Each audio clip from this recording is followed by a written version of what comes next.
for this Shivaratri. Meditate on this light, intense light, which makes you feel very pleasant in the body, and that heat which is very pleasant. And I tell you, when you meditate on this light and this heat pleasant, you just lose sleep on that Shivaratri night. You become awake. That is what is the real context of not sleeping on that night.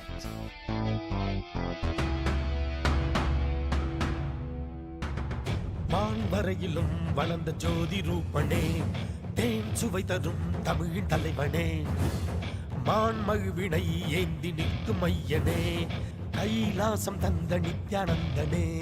Nithyanandam Nithyanandam அண்ணாமலையே சிவரூபமாய் வீற்றிருக்கும் குரு நித்யானந்தனே. நித்யானந்தம் நித்யானந்தம் அண்ணாமலையே சிவரூபமாய் வீற்றிருக்கும் குரு நித்யானந்தனே. நித்யானந்தம் நித்யானந்தம் அண்ணாமலையே சிவரூபமாய் வீற்றிருக்கும் குரு நித்யானந்தனே. நித்யானந்தம் நித்யானந்தம் அண்ணாமலையே சிவரூபமாய் வீற்றிருக்கும் குரு நித்யானந்தனே.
For this Shivaratri,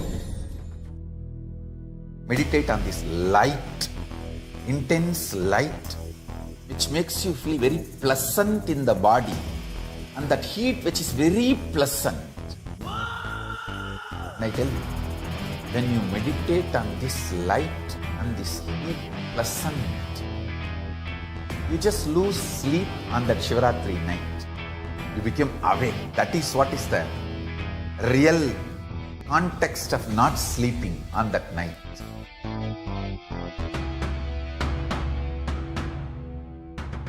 மான் வரையிலும் வளர்ந்த ஜோதி ரூபனே, தேன் சுவை தரும் தமிழின் தலைவனே, மான் மகிழ்வினை ஏந்தி நிற்கும் ஐயனே, கைலாசம் தந்த நித்யானந்தனே.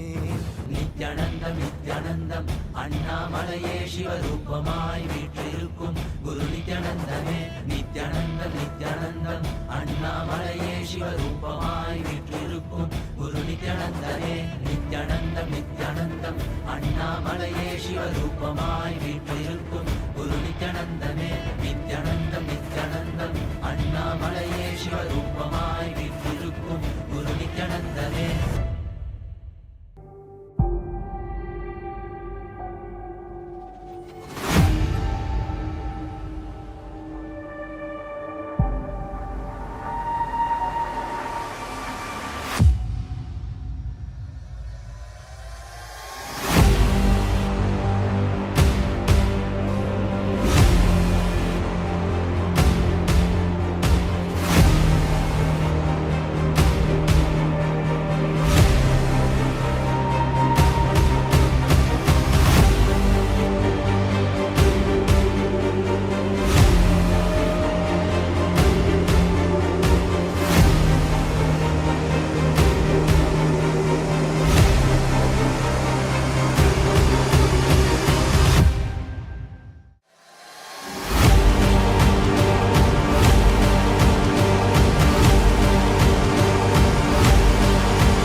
Meditate on this light, intense light, which makes you feel very pleasant in the body, and that heat which is very pleasant.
मदिगत मुक्तामय चतुरश्रयाण गीयमान छत्र चामर श्रीचिह्न काहलादि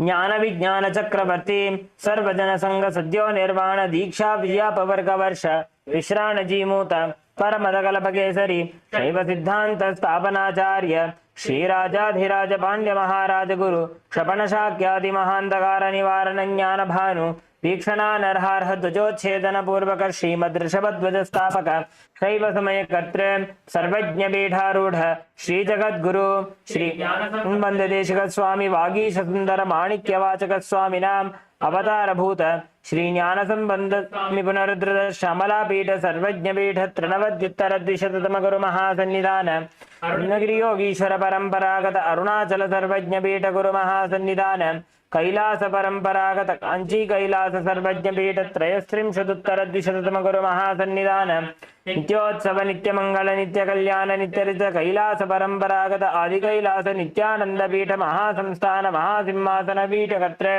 साक्षात् श्री परमशिव समुद्भूत कैलास परंपरागत वैवस्वत मनुक्ष्वाको हरिश्चंद्र भगीरथ श्रीरामचंद्र शूरसेन इत्यादि सार्वभौम चक्रवर्ती परंपरागत चतुष्षष्ठी योगिनी मंडित चतुष्षष्ठी संप्रदाय प्रवर्तक मनोधर्म शासन सूर्य वंश प्राप्त सर्वज्ञ पीठ सुरांगी साम्राज्य मूर्धाभिषिक्त चूड़ामणि साक्षात् श्री परमशिव समुद्भूत कैला गुरु पुनरुद्धृत महानिर्वाणी पीठ अष्टोत्तर सहस्र श्री महामंडलेश्वर साक्षात् श्री परमशिव समुद्भूत श्री महागणपति समारंभ अनवच्छिन्न पीठाधीश्वर गुरु परंपरा प्राप्त अटल पीठ अष्टोत्तर सहस्र श्री अटल पीठाधीश्वर धर्म मुक्ति स्वर्ग पुरस्वर्ण पीठ त्रयोविंश गुरु महासन्निधान कैलास परंपरागत आदिपीठ सर्वज्ञ पीठ जगत गुरु श्री कैलास पुनरुद्धारक श्री कैलास परमाचार्य श्रीमत् परमहंस परिव्राजकाचार्य वर्य सच्चिदानंद प्रणव स्वरूप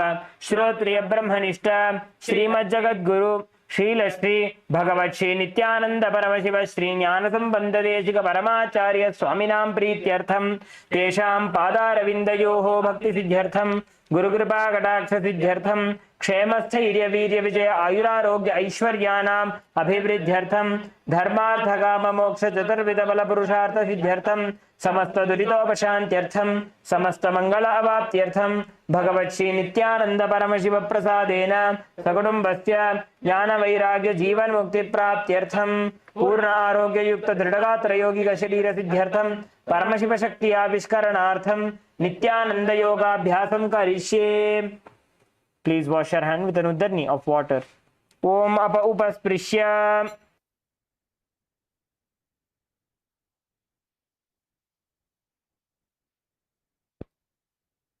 Let us now keep our Panchapatram and Udharnis to the side and let's all stand up.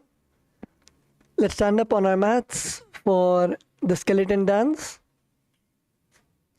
Please stand up on your mats.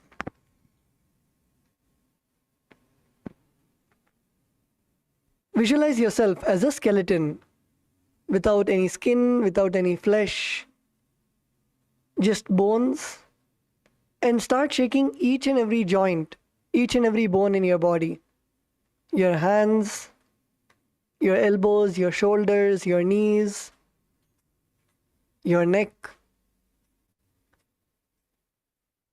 Loosen out every joint in your body and start shaking intensely. Start shaking intensely without any coordinated movements. Just wildly shake.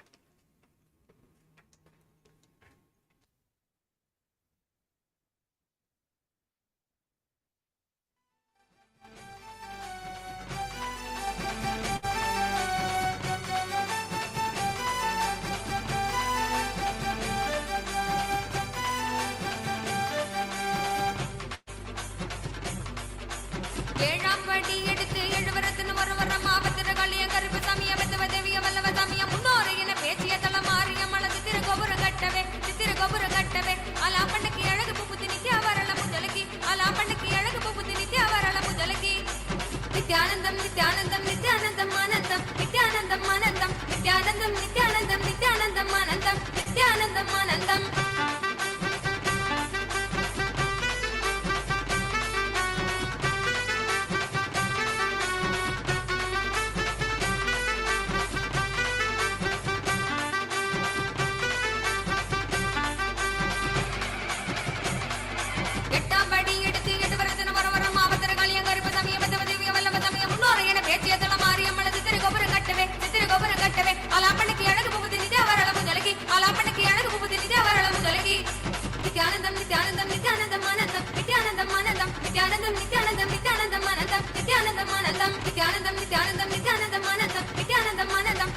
Nithyanandam, Nithyanandam, Nithyanandam, Anandam, Nithyanandam, Anandam.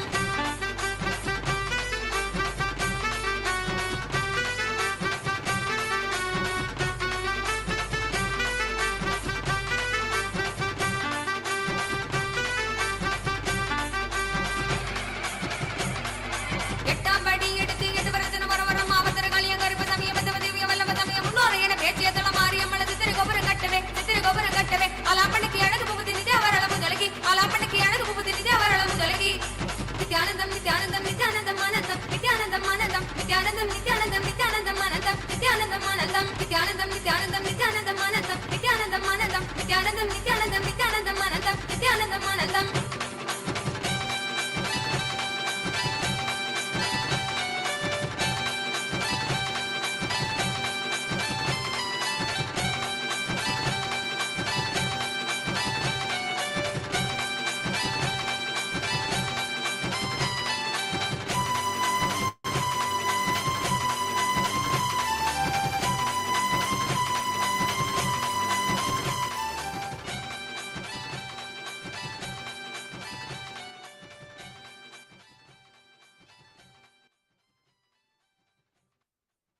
Now slowly relax.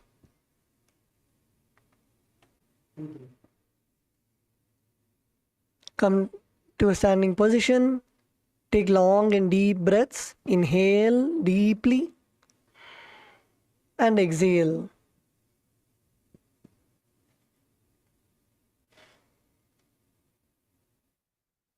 Inhale deeply and exhale.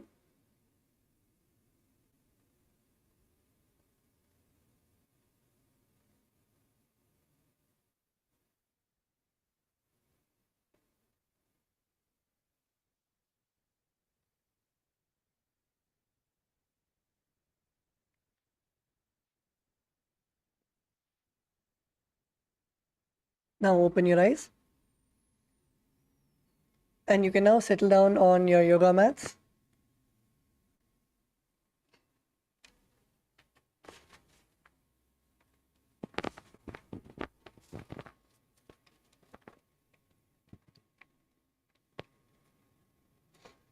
So we are continuing the Dvitiya Vinyasa Krama. And in the Dvitiya Vinyasa Krama, today we are going to start with the Vajra Sangharasana. So in Vajra Sangharasana, first all the participants can look at your screen. So first come on to your toes and knees. And you will be placing the soles of your feet together and standing on your toes and sitting on your heels with your knees wide apart and off the floor. And then your legs should be like in a diamond shape. And then you will take your hands behind you and hold your elbows behind your back and gaze to the nose. This asana is Vajra Sangharasana. So let's all now do it together. So come on to your hands and knees and come on to your toes. Sit comfortably on your toes and keep the soles of your feet together.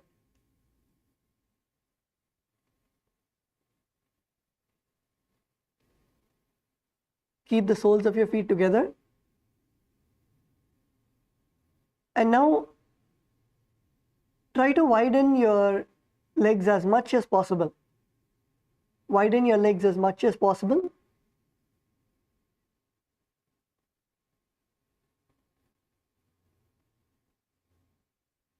And then take both your hands and catch your elbows behind your back and balance.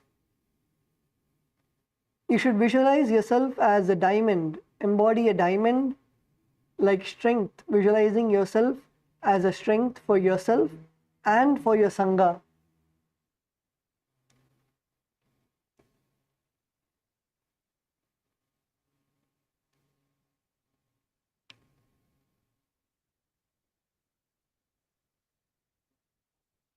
And make sure your knees are off the floor. Your knees should not be touching the floor. Your knees should be off the floor. Yes, Kailasa LA female body is good. Kailasa LA male bodies. Come on, Banastaya balance. It should be as stiff as a diamond. Kailasa Bolivia female body is good. Kailasa Ecuador. Antoinaya wider. Your knee should be wide as possible.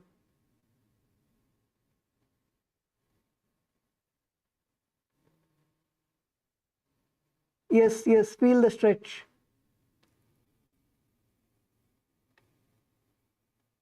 And in this asana, we'll be performing the Ujjayi Pranayama. The Ujjayi Pranayama is inhaling through your mouth.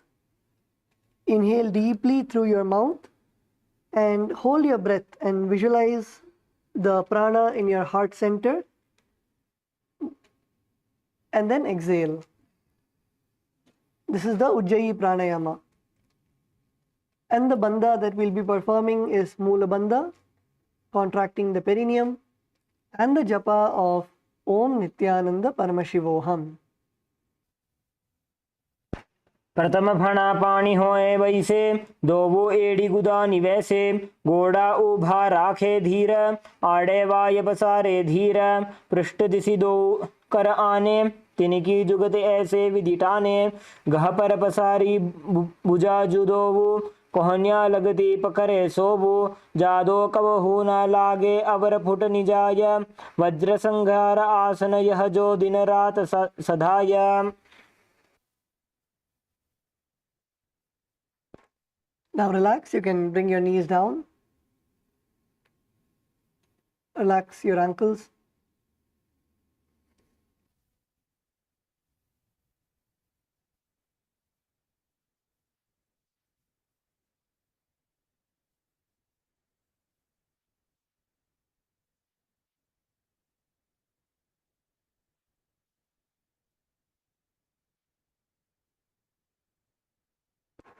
Yes, let's now go to the next asana. The next asana is Kanjanasana. So in Kanjanasana, you will be again coming, you can sit on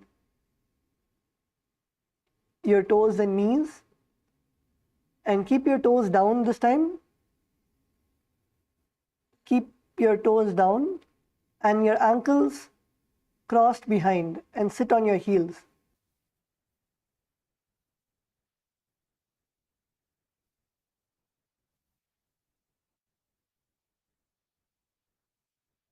Keep your toes down and ankles crossed behind and sit on your knees.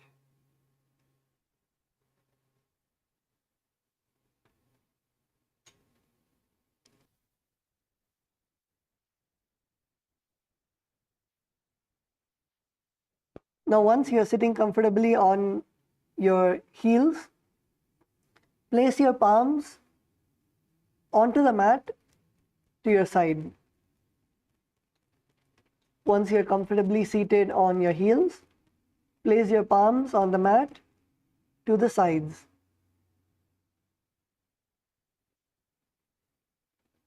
This is the Kanjanasana. And in this asana, you will gaze to your nose and visualize perfect health beyond any and all physical and mental ailments. Visualize yourself as completely healthy.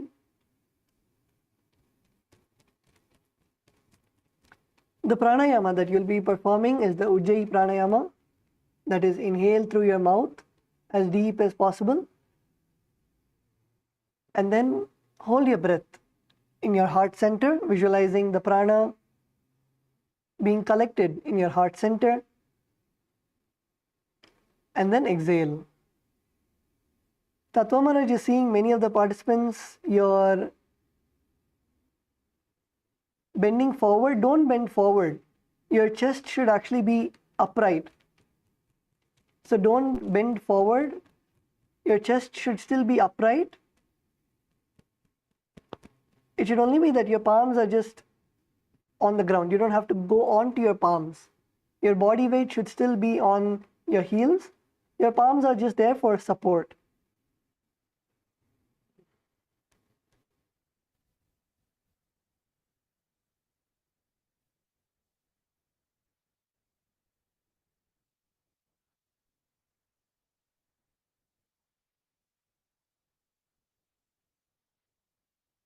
And in this asana, we are going to perform the Uddiyana Bandha. The Uddiyana Bandha is pulling your stomach in and up. Perform the Uddiyana Bandha, pulling your stomach in and up. And the Mula Bandha. The Mula Bandha is contracting your perineum.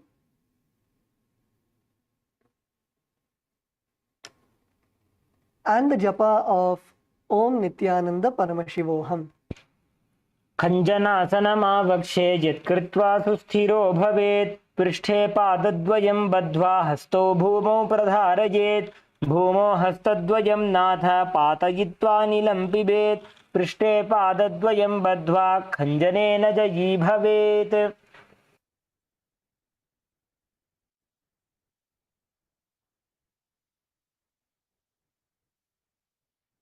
Yes, now relax.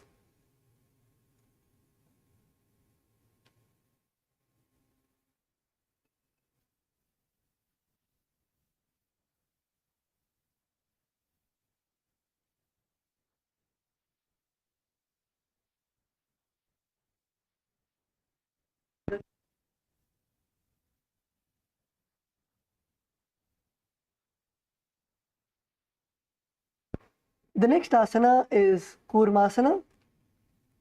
So in Kurmasana, again come on to your hands and feet. And this time you're going to cross your toes flat and crossing your feet.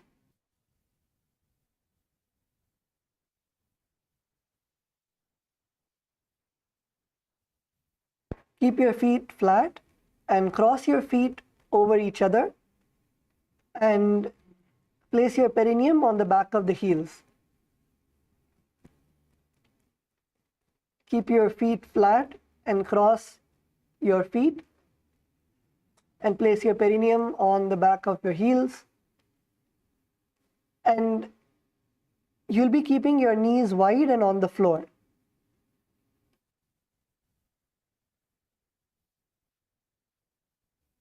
Keep your knees wide and on the floor and rest your hands on your knees.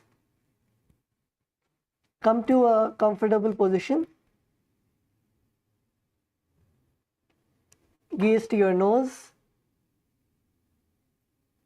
Visualize yourself as a turtle, having a stable body and mind, living for hundreds of years.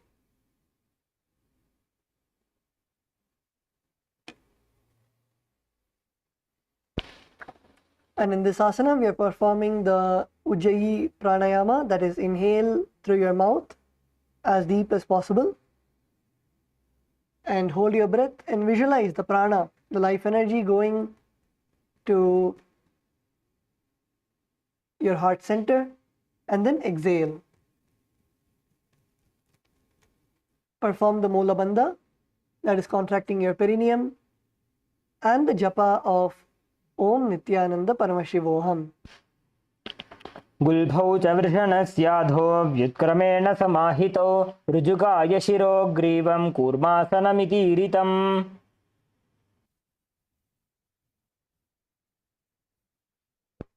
Now uncross and relax your feet.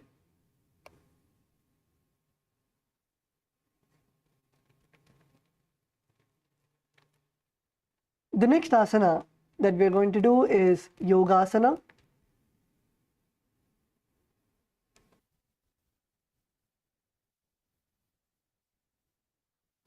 Now again come on to your toes, sit on your toes and keep your toes flat, cross your feet and place your perineum on the back of your heels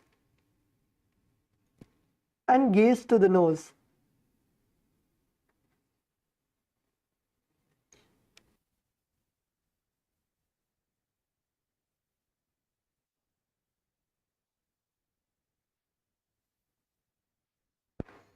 Gaze to your nose.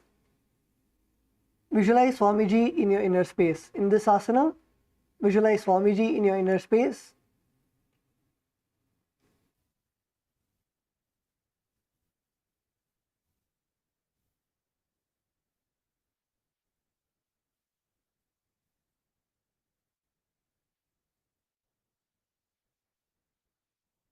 The pranayama that you will be doing is the Ujjayi pranayama. Inhale through your mouth as deep as possible. And then hold Recording your in breath. progress. Hold your breath. Visualize the prana going to your heart center and then exhale. Perform the Mula Bandha, contracting your perineum, and the japa of Om Nithyananda Paramashivoham. गुदं नियम्य गुल्फाभ्यां व्युत्क्रमेण समाहितः योगासनं भवेदेतत् इति योगविदो विदुः.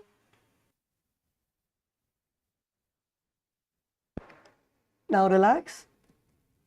You can uncross your feet and come back to a seated position.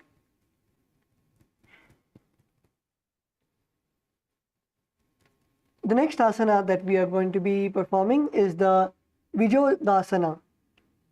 So in this asana, requesting the participants to please look at your screen. So first come up onto your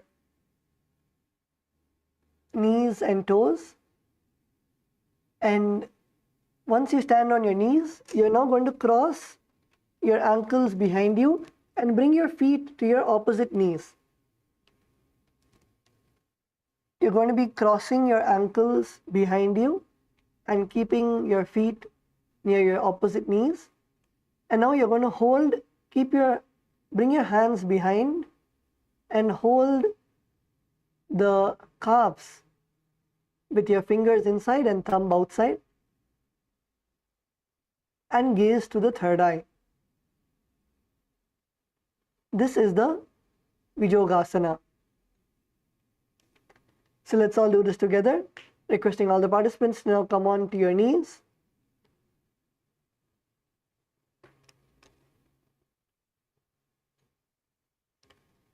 Come on to the knees. And now you're going to cross your legs behind you. So bring your right foot next to your left knee and your left foot next to your right knee. And now take your hands and hold the ankles of your foot behind you.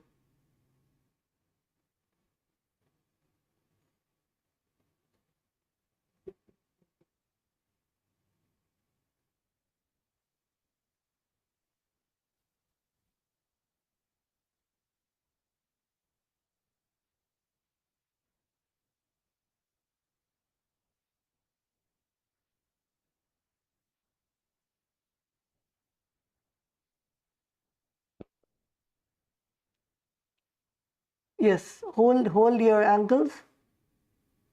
Now gaze to the third eye. Visualize the space of eternal oneness and Advaita with the Guru.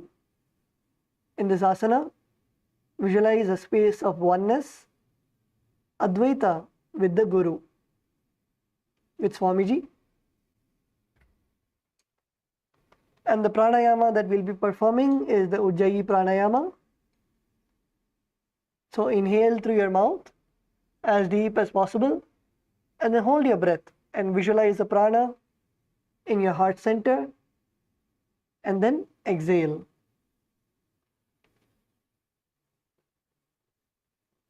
And perform the japa of Om Nithyananda Paramashivoham.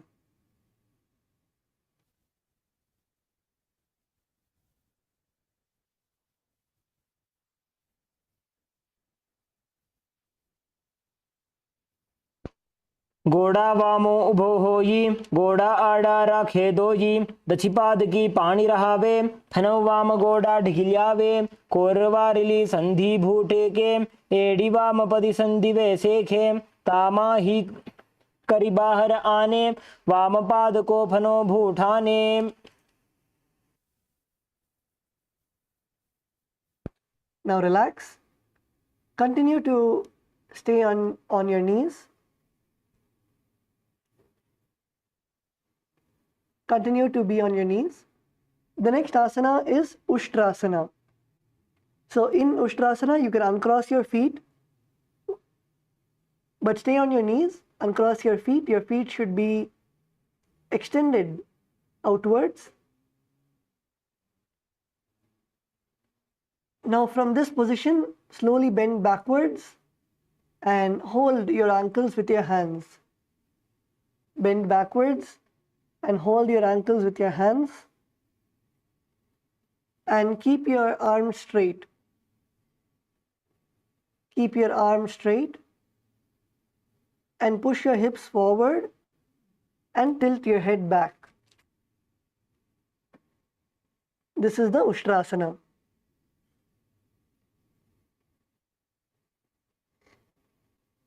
So Tattva Maharaj is going to repeat. Come on to a kneeling position.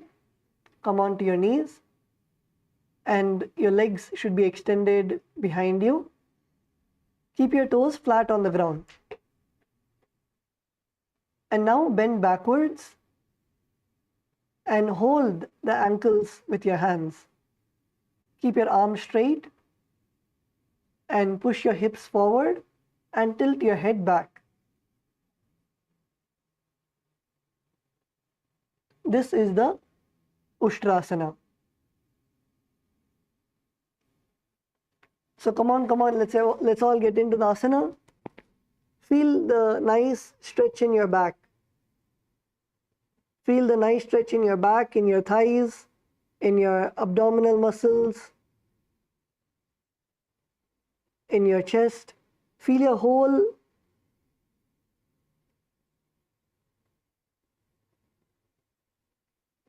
body stretching. Arch your back as much as possible. And you can let your neck fall comfortably to the back. You don't need to strain your neck by trying to look in the front. You can look at the back. You can let your neck tilt your head backwards and let your neck also stretch. If your partner is not able to do, you can help your partner. You can help your partner to touch their ankle and bend backwards.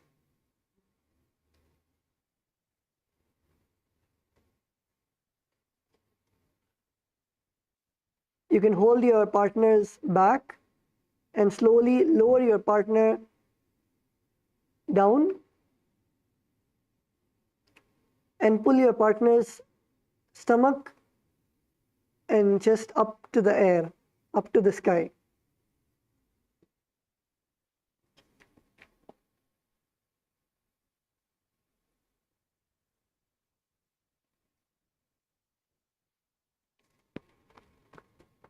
Yes, Kailasa, LA, male bodies.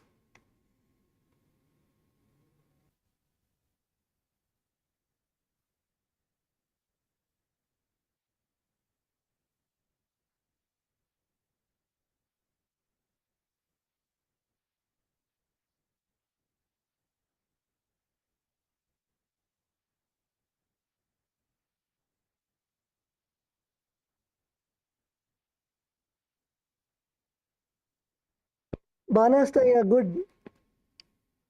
Touch your ankles, slowly let yourself go back. And you can tilt your neck also back.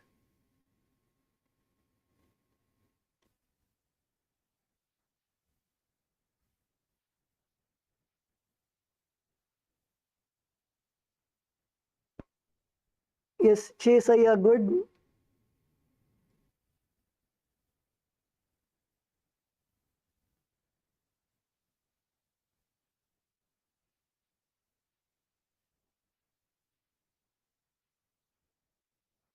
Yes, Antoine, yeah, good. Kailasa, Ecuador. Antoine, yeah, Parma Yoga, yeah, good.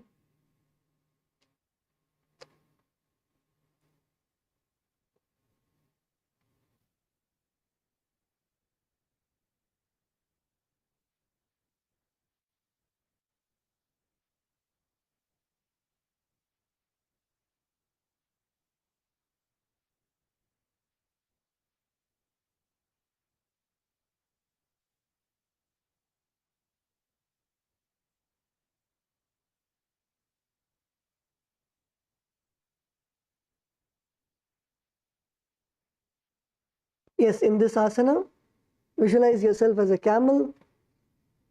Perform the Ujjayi pranayama, that is, inhale through your mouth, hold your breath, and feel the prana going to your heart center, and exhale. Perform the Mula Bandha, contracting your perineum, and the japa of Om Nithyananda Paramashivoham. मेरुदण्डग्रन्थिदाढ्य सम्पिपादयिषुः पुमान् कपोतोष्ट्रासनाभ्यासं कुर्यान्मितहिताशनः.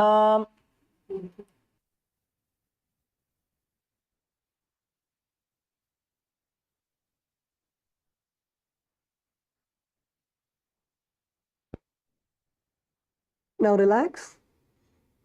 If you're feeling a bit strain in your back, you can bend forward, come onto your knees, and toes onto Vajrasana, and then you can bend forward.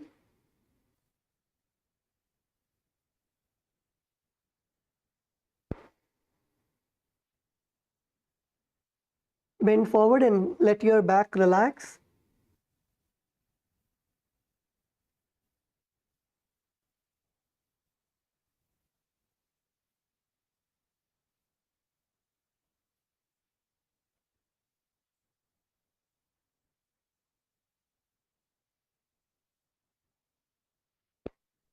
Yes, now you can slowly get up. The next asana we'll be performing is Jatyasana 2.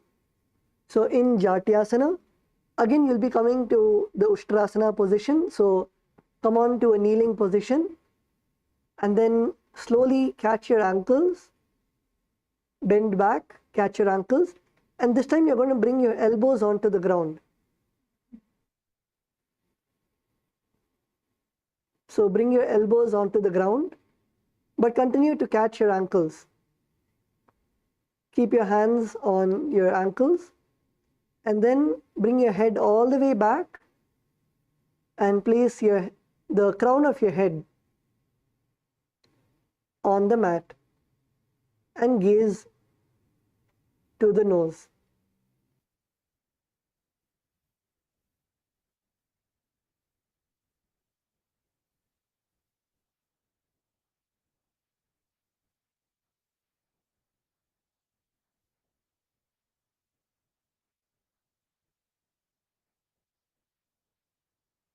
Yes, Tattva Maharaj is saying many of you are bringing your hips down. Your hips should still be up. You are not only rounding your back. If all the participants can look to the screen, so in this asana, you'll not only be putting your back, you're not only rounding your back.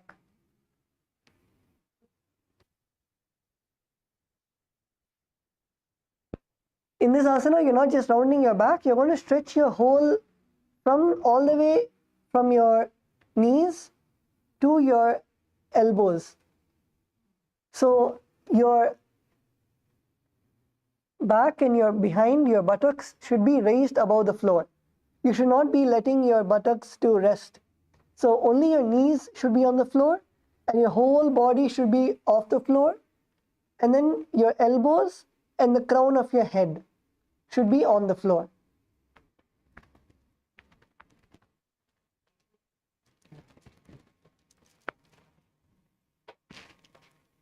So we'll again show you how to get into the asana. So come on to from a kneeling position. Place your hands on your ankles and slowly bend backwards. And then come on to your elbows. Come on to your elbows and then place the crown of your head on the floor.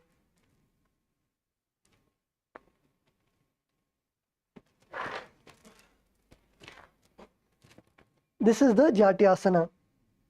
So yes, come on, let's all do.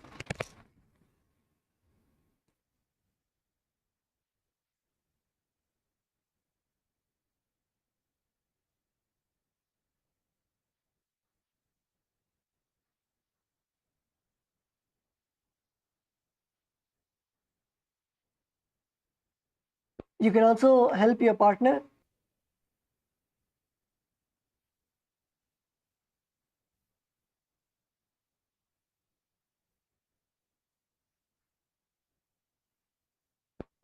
Yes, come on, go down, go down. Abhilashaya, your hips up.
So in this asana, gaze to the nose and visualize yourself as a blooming lotus.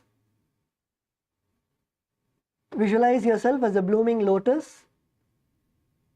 Perform the Ujjayi pranayama, that is, inhale through your mouth, hold your breath, and then exhale.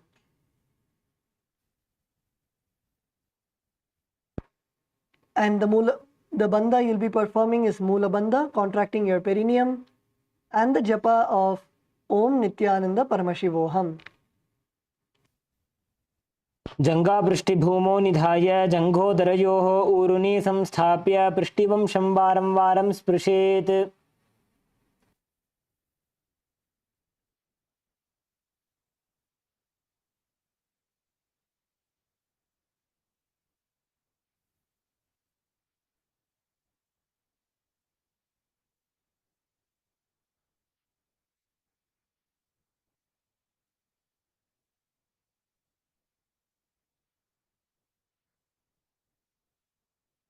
Yes, now relax. You can come back to a seated position. The next asana we are going to do is Viratasana.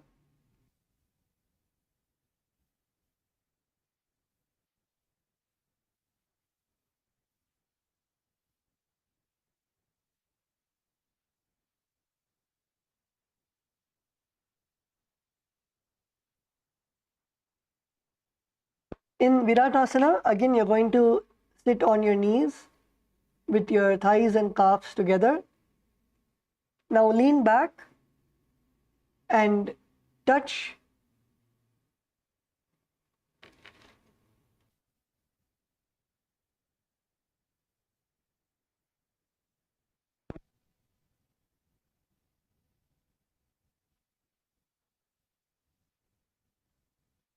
Now you're going to bring your back onto the ground. So keep your knees and thighs and calves together.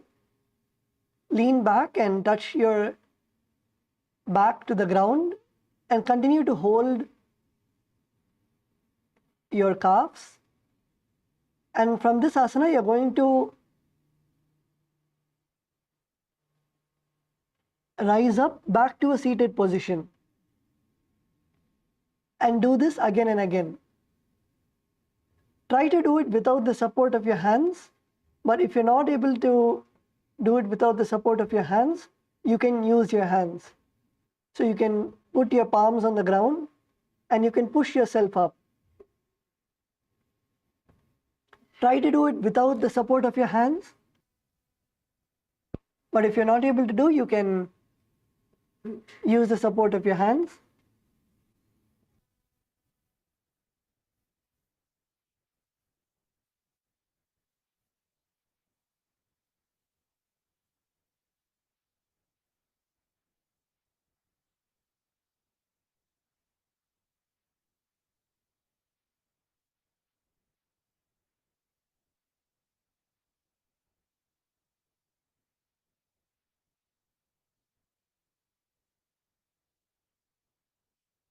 Keep coming up and going down.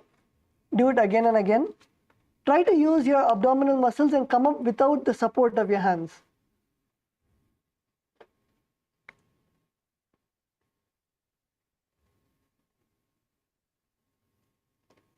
Yes, the Ma in Kailasa, Bolivia, good. The Ma in Kailasa, Bolivia, good. Kailasa, Ecuador, Antoine, come on. Go back and come all the way back to a seated position.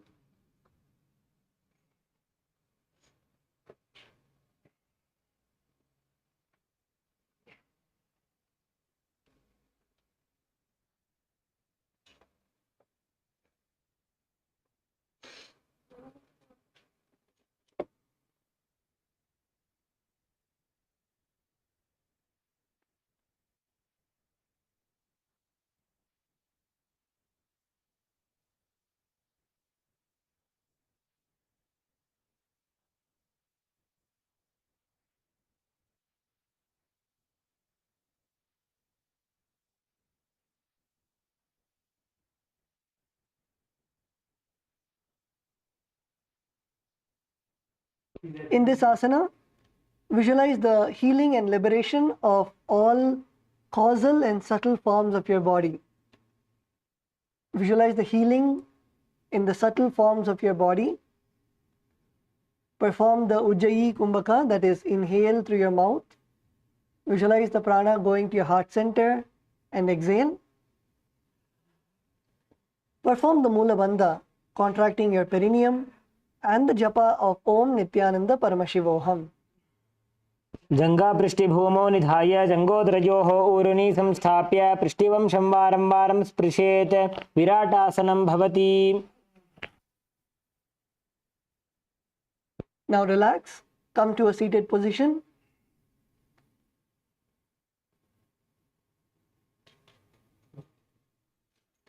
The next asana that we're going to perform is Kapotasana. So before that, how many of you are feeling the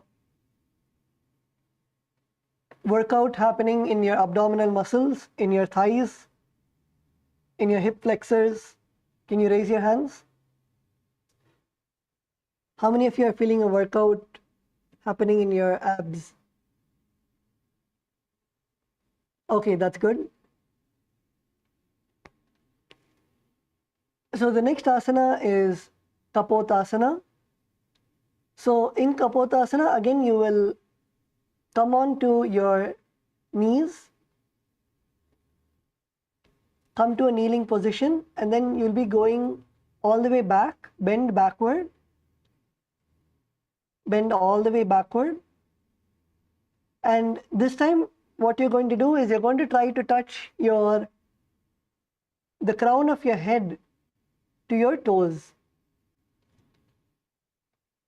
You're going to touch your crown of your head to your toes and your forearms on the mat and holding the back of your heels. You'll be bringing your head in between the feet. This is the Kapotasana.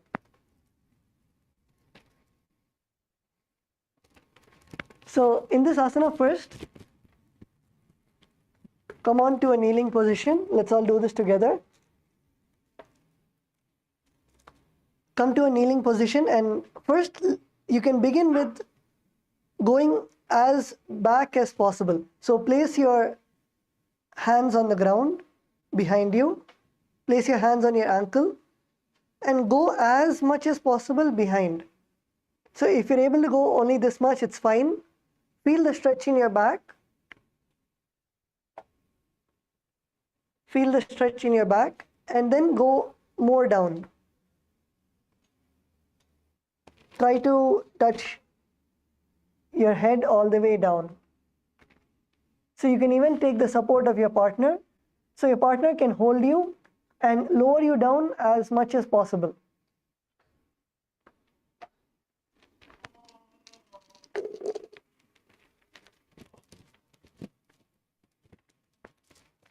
So let's all take the support of your partner.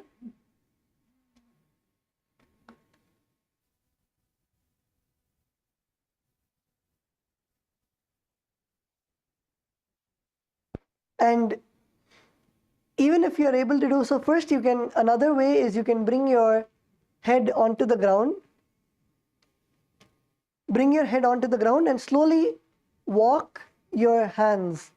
Walk your hands and leg as much as possible, closer and closer towards your feet. Bring your head on the ground and walk your head, walk your hands closer and closer so that your head touches your feet.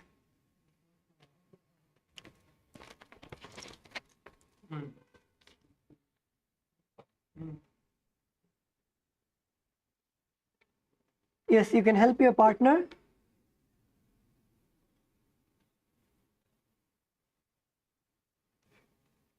Yes, the Ma in Kailasa, Bolivia. Yes, go down.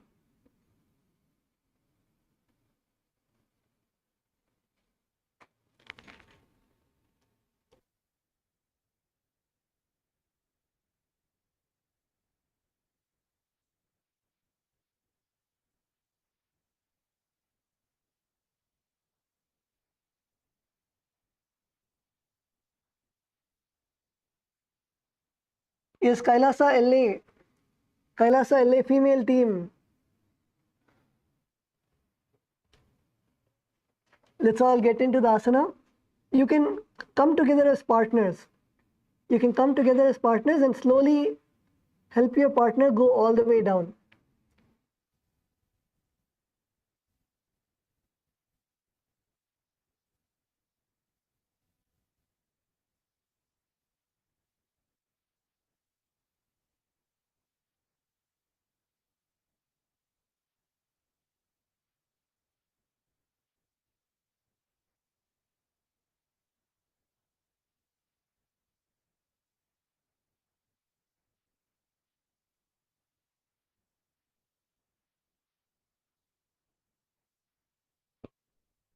So you can lift your partner's back and try to pull your partner as much as possible. Slowly come closer and closer so that the crown of your head touches your feet.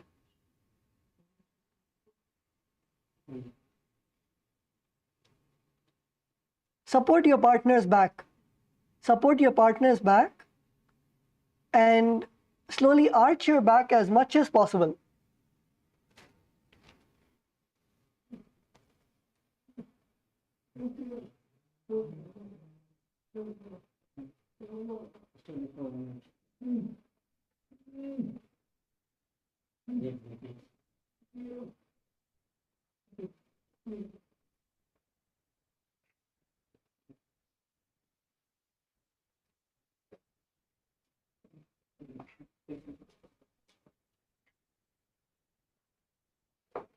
Feel the stretch in your back. Feel the nice stretch in your back.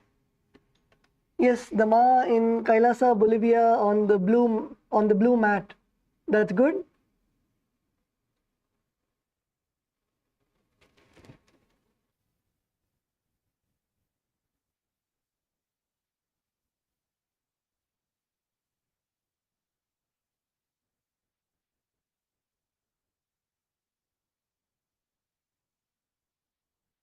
And in this asana, visualize yourself as a dove. Visualize yourself as a beautiful dove.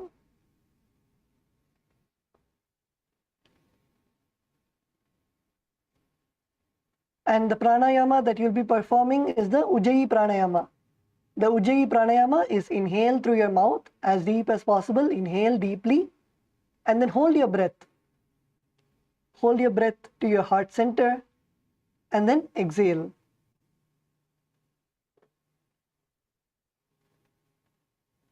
Yes, come on, let's all get into the asana. Perform the Mula Bandha, contracting your perineum. And the japa of Om Nithyananda Paramashivoham.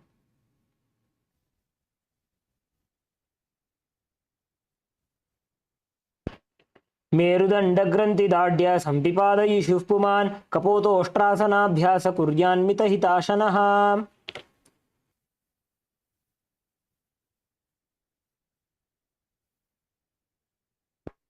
Yes, now you can all come up and come back to a seated position. And if the participants want, we can do the inverted pose for one. So come on to your knees and toes and slowly bend forward.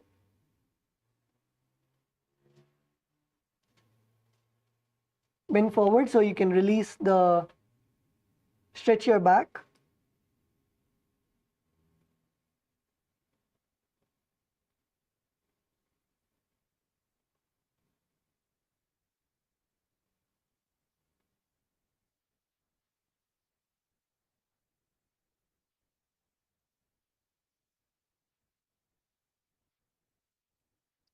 Yes, now slowly come up.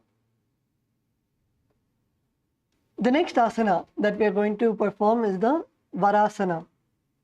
So in Varasana, you will be standing upright on your knees. Stand upright on your knees with your toes tucked.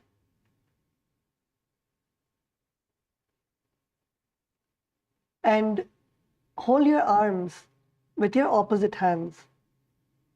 Hold your arms with your opposite hands and gaze to the nose. This is the boon fulfilling asana. Visualize yourself receiving all the boons that you wanted from Paramashiva, from Swamiji. Keep your knees together.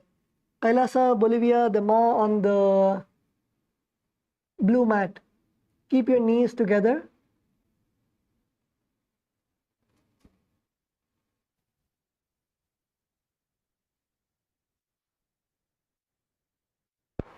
Keep your knees together and visualize yourself receiving all the boons from Swamiji, from Bhagavan Paramashiva.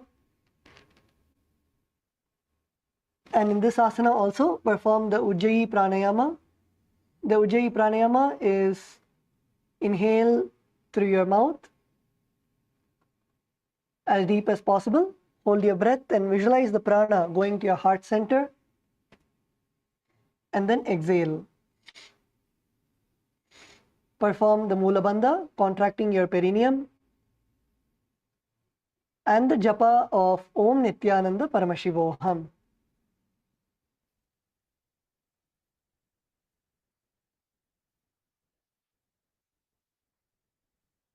जानुनी भूमौ संस्थाप्य हस्ताभ्यां बाहुपरस्परं धृत्वा सरलं तिष्ठेत् वरासनं भवति.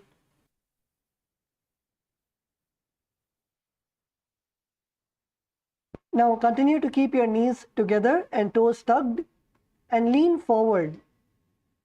The next asana is Varahasana. Continue to be on your knees, keep your toes tucked and lean forward.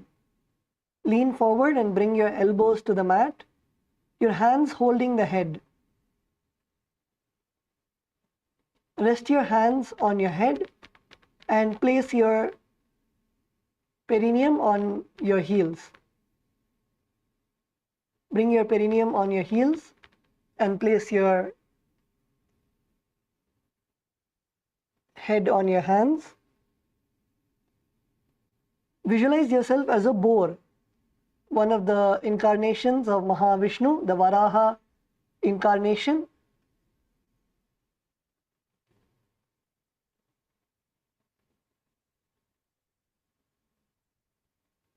Perform the Ujjayi Pranayama, that is inhale through your mouth and then hold your breath. Feel the prana coursing through your body, through your heart, and then exhale.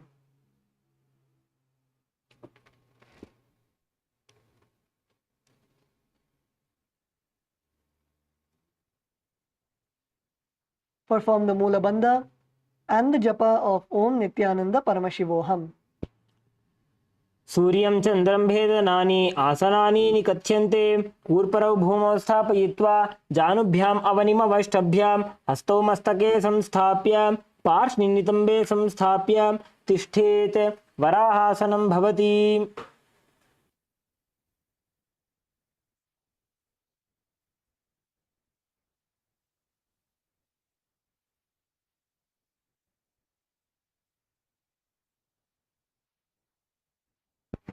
Now,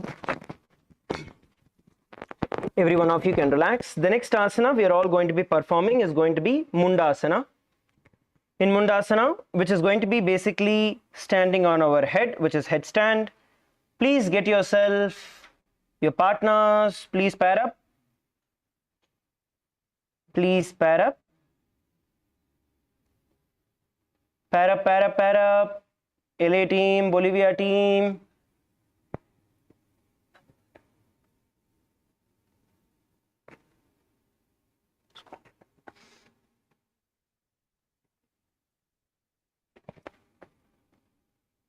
Please pair up. Now, as you have your partners together, you're going to kneel down on your knees. Kneel down on your knees. Place the crown of your head on the mat with your hands interlaced. Interlace your fingers. Place the crown of your head on the ground. Elbows on the mat. Shoulder width apart. Now you're going to lift your knees and hips high, raising the body upside down, and slowly kick your feet up towards the sky, pulling your body up towards the sky, lifting your knees into Mundasana. So this is the asana we are all going to be doing. Now, if you have any specific medical condition and you have been advised against doing this, then please don't do it. But otherwise, every one of you can try. Yes, come on, LA female team, LA male team. LA male team, some of you are still in the previous asana. Move to the next. Come along with your partners so that you can lift. Otherwise, your head is down and your knees are also down. Please pair up. LA males. LA male team, please pair up and help each other.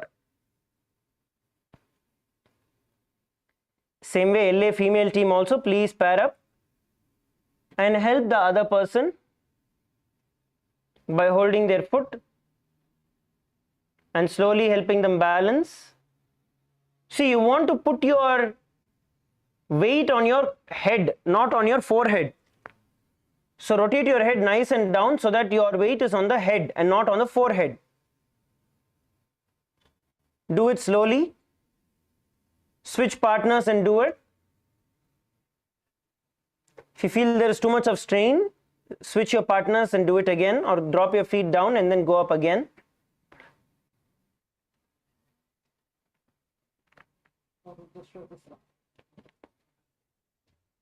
Switch partners and you can do.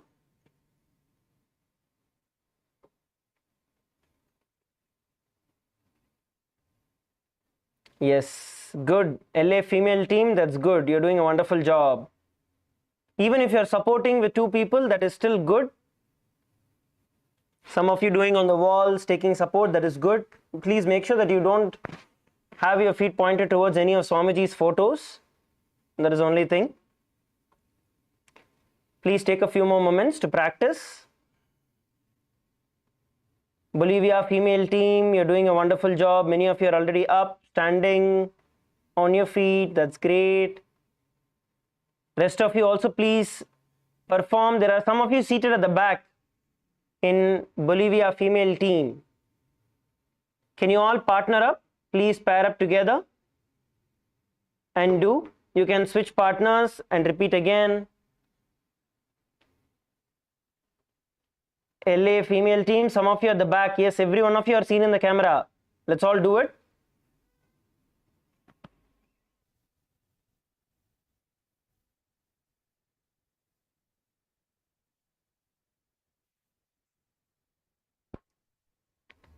Please switch partners and you can try taking the support of the wall. You can try taking the support of your partners. LA male team also can do the same. Ecuador team, Paramayoga, come on, do it. Show in the camera that you're able to do.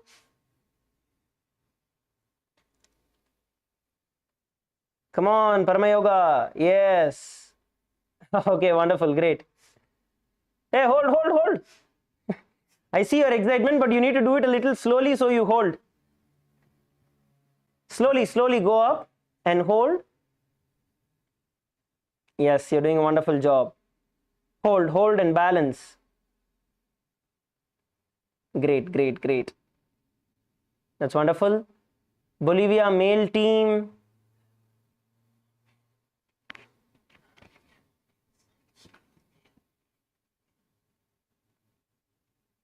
Yes, sorry, the female team in Bolivia on the other camera. The hall volunteers, Ma, can you all help everybody? Yes. Now, in this asana, you're going to visualize yourself as a lobed tree which is cut in half. And the internal japa, Om Nithyananda Paramashivoham. अधो मुण्डासनं वक्ष्ये सर्वेषां प्राणिनां सुखम् ऊर्ध्वमार्गे पदे दत्त्वा धारयेन्मारुतं सिद्धिः सर्वासनानां श्रेष्ठं हि ऊर्ध्वपादो यदाचरेत् तदैव महतीं सिद्धिं ददाति वायवीकला. Relax, slowly come down on the ground. Bend down, yes, on your knees. We're going to enter into Andasana, which is kneel down. Bring your head towards your knees. Bring your head down towards your knees. Round your neck, round your back. Come on, all of you do this. It's going to stretch out your neck muscles, your shoulder muscles, your back muscles. All of you on your knees, everyone on your knees. Bring your neck as close as possible to your knees. Pull your head in, round your back. Come on, round your back. Bolivia female team, round your back. Hold the head with your hands and exhale through the mouth. Exhale through the mouth.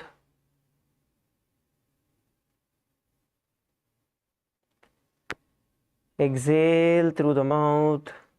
Now, we are going to partner in this, and all of you can look up onto the screen. So, we're just going to give a gentle push. Now, instead of having the neck towards the knee, you're just going to look forward. Look forward, hands forward. Hands forward, head down. Now, the other partner, just go and give a push onto the lower back, pushing them onto the ground. So you can see the knees are a little wide out and your body goes down. Press on the lower back. You're not going to press on the top or on the middle. You're going to press on the lower back, pushing them down and forward. Okay? And give a slight press. Do it along with your partners.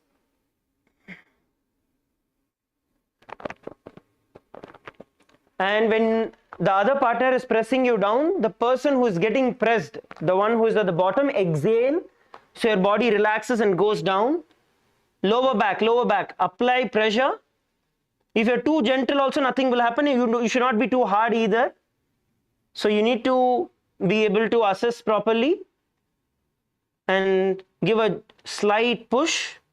Lower back, not on the upper back, lower back. Okay, switch partners.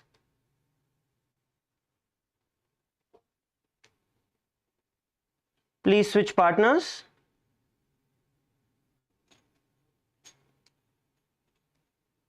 And press them slightly towards the ground.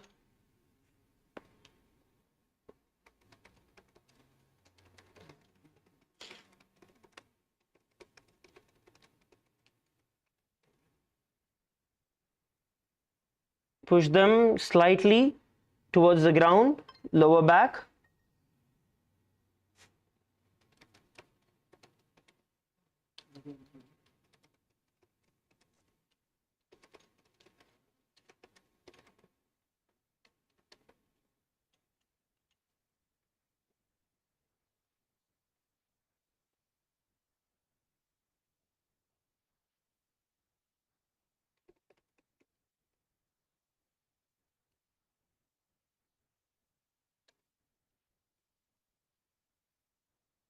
Relax, come back on top. Relax, come back on top. Be seated.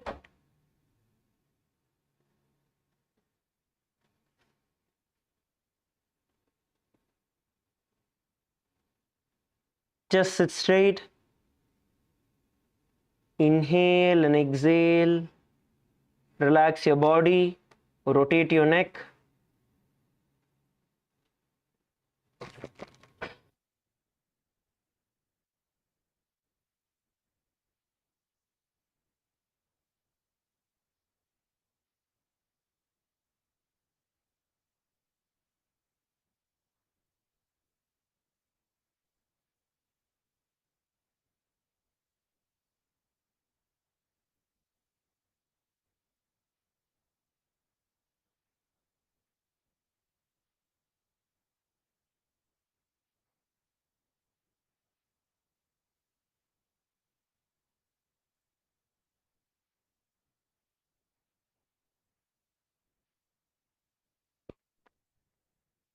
Now the next asana is Viparita Shalabhasana.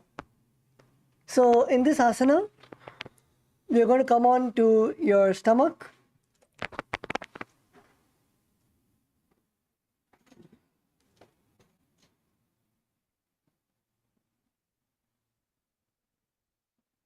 Please come on to your stomach and stretch your hands in front of you.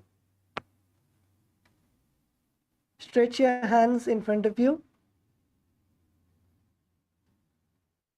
And now lift your thighs, arms and chest off the ground. Lift your thighs, your arms, your legs, your chest off the ground.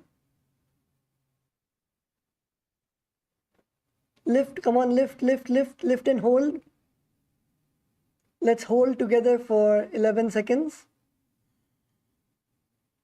Come on to your stomach and extend your hands in front of you. And now lift your hands, your chest, your legs, your thighs off the ground. Lift and let's hold for 11 seconds.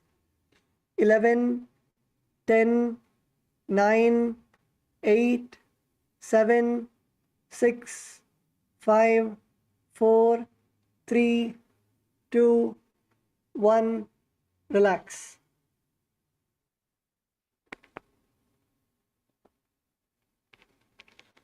Let's all do it again. So lie on your belly and extend your arms straight and lift your thighs, arms and chest off the ground. Come on, lift. And in this asana, visualize yourself as a locust, the insect, and perform the Sahaja Pranayama, that is, inhale and exhale as comfortably as possible. And then perform the Mula Bandha. The Mula Bandha is contracting your perineum. And the japa of Om Nithyananda Paramashivoham. शलभासन भेदाश्च नटभेरुण्ड नामके गण्डभेरुण्ड सहिते शीर्षदण्डासनं तथा. Yes, now come down and relax.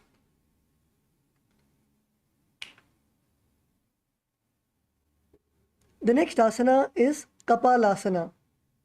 So in the Kapalasana, continue to lay down on your stomach. And now keep your arms to the side. Keep your arms to the side and your forehead on the ground.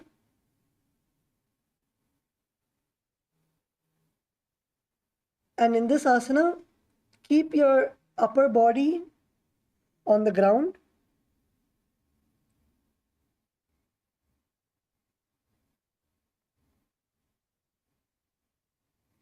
Keep your upper body on the ground. And lift your legs up together.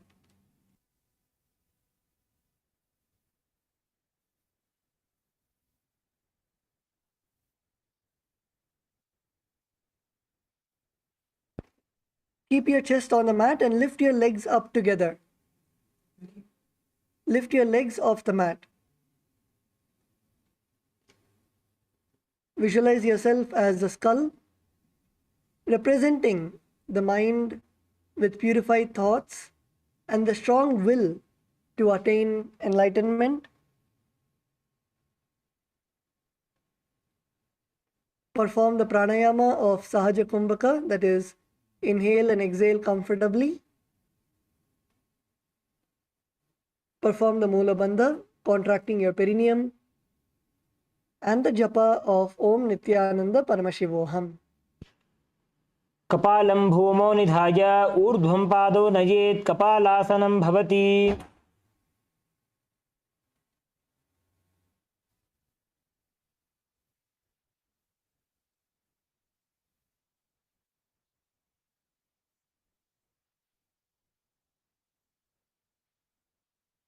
Now you can lower your legs and relax.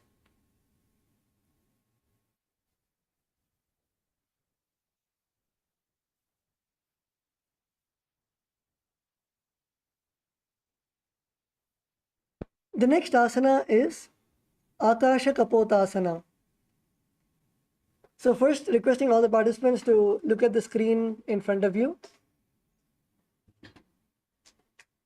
So you will continue to be in the last asana that we did, which is Kapalasana.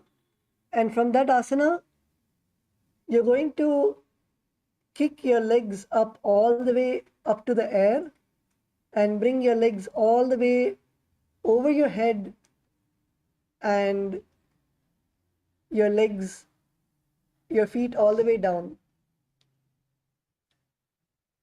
So from Kapotasana, you're going to kick your legs all the way up and arch your back and bring your feet to the ground in front of you. You can take your partner's support, and your partner can raise your leg as much as possible, as much as you can bend your back. So come on, let's get into partners.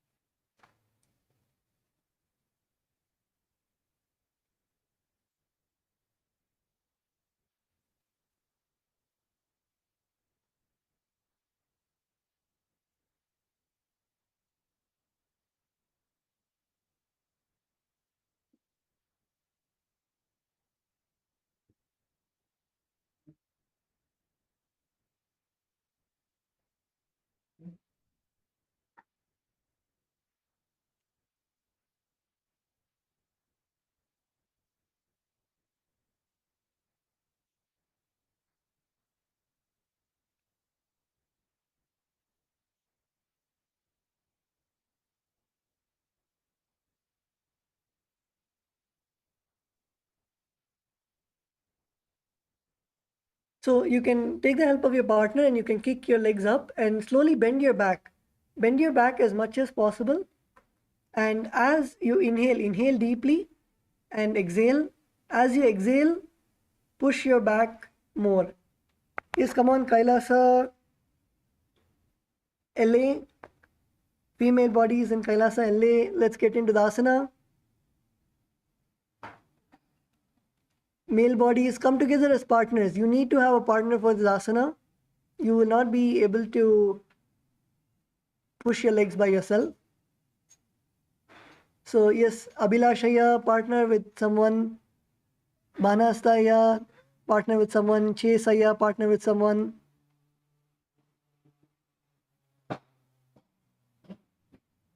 Take your partner's feet and bring it as high as possible. Your chest and shoulders can be on the ground.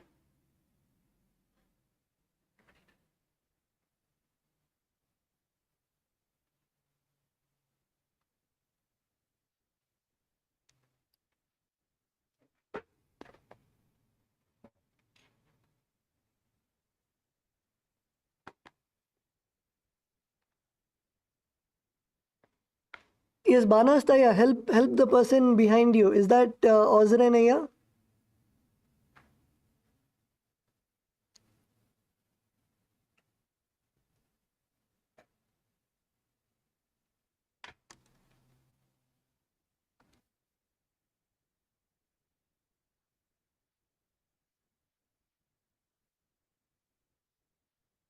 Yes, take your partner's feet and bring it as high as possible. Bring it as high as possible and feel the stretch in your back. Feel the stretch in your back, in your hamstrings.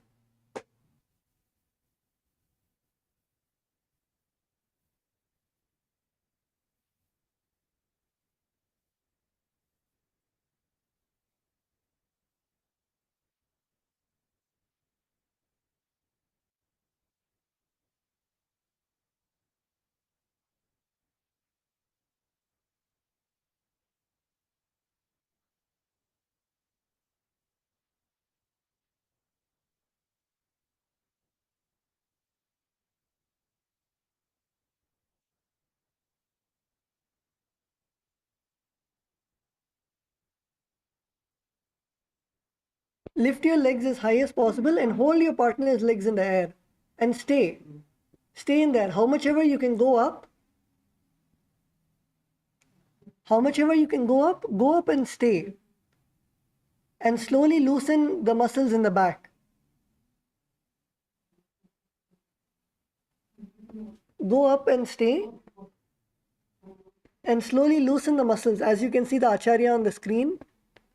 If you're able to go even this much, it is fine. Go this much and hold. Hold in the asana and loosen your back muscles.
Keep the legs up in the air and loosen your back.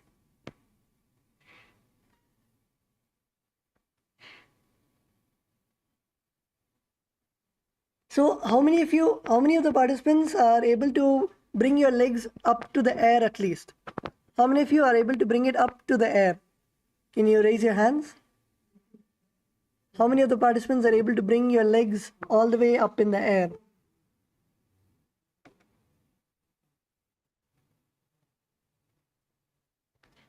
Okay. Yes, is that Anne-Marie Kasuma in Kailasa, LA? Yes, come on, Ma Virupaksha.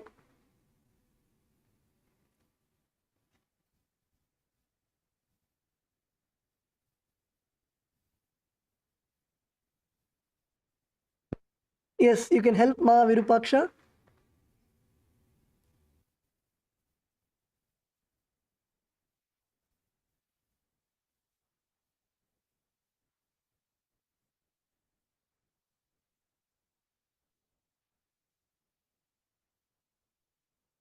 Yes, is that Ma Kala Devi at the back of the hall? Yes, wonderful, Ma.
So in this asana, you will visualize yourself as a free and open dove, a dove flying in the open.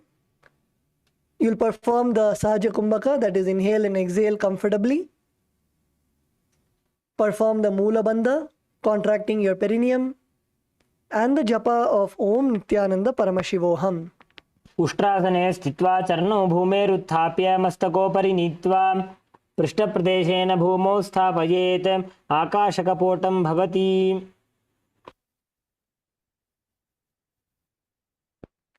Yes, now relax and everybody can come to our yoga mats. Come back to our yoga mats.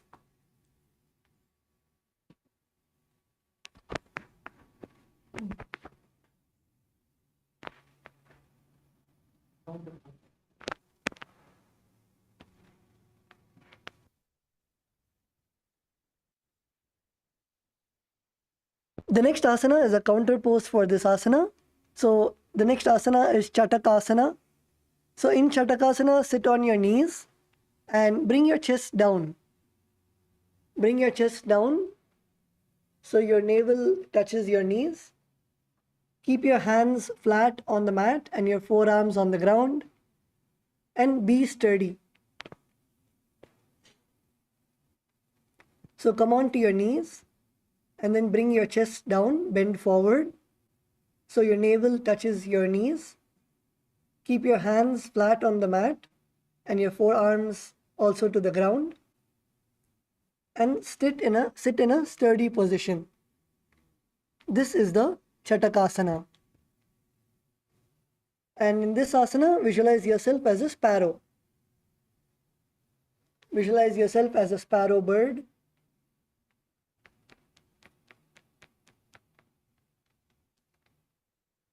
Perform the Sahaja Kumbhaka. Sahaja Kumbhaka is inhale deeply and comfortably as possible.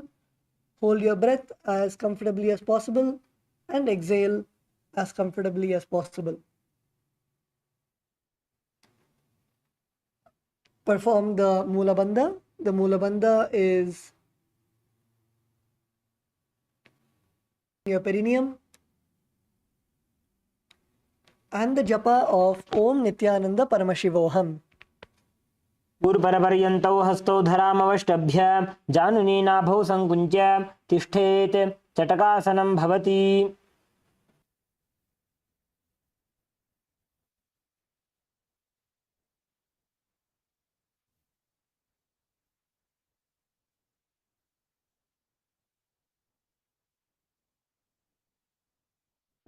Yes, now relax, you can all come up.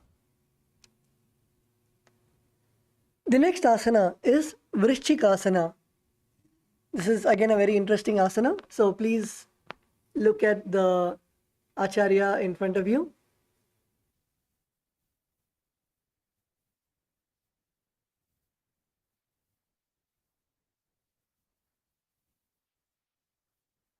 So in Vrishchikasana, as we were in Chatakasana, continue to place your forearms on the ground.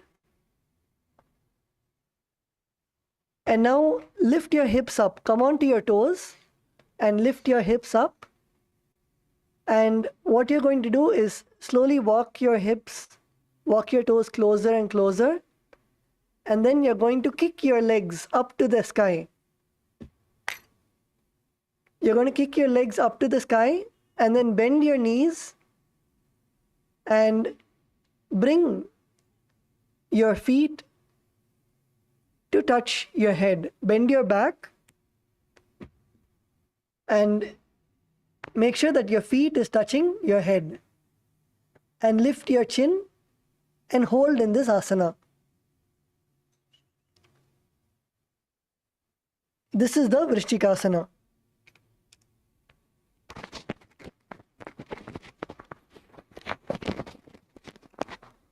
Let's also look at a couple of different ways that we can do it. All of you can relax. Now, a few different ways where you can start learning to do this asana would be where you start balancing. Now, if you see, the entire balance is going to be on 3 points. or precisely more, it's going to be only on 2 points, which is going to be on your elbows, both sides elbows, and then this actually moves. Okay, so your hands are there, but even otherwise they move. So the whole balance is only on your elbow. So you want to make sure that you are planting your elbows nice on the ground. Open your fingers, ground your fingers, spread your fingers, and then ground them on the floor. Okay, now once you are in this position, the other partner, you can also make sure that you are having partners for this. Now you need to raise your leg up, okay, and from here kick, just kick up and hold. The partner can just hold in this position, and then slowly, once you get balance, then you can bend your knee and try to hold in this position. Relax. So this is a asana. This is actually, it's not hard. It just needs a little bit of practice. Come on, let's all partner up.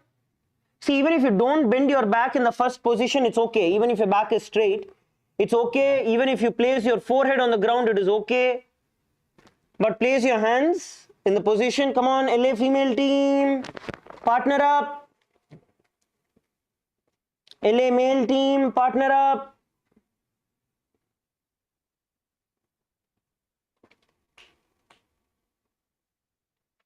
Yes, the first row of females in LA. All of you please partner. Yes. Now slowly kick your feet up. Stretch your knees out and kick your feet up. Come on, kick, kick, kick. And hold. Yes. Even if two people are holding you and lifting you up on top of your elbows, that is okay. Get started with that.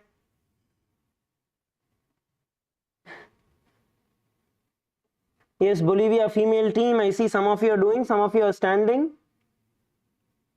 Every one of you do it.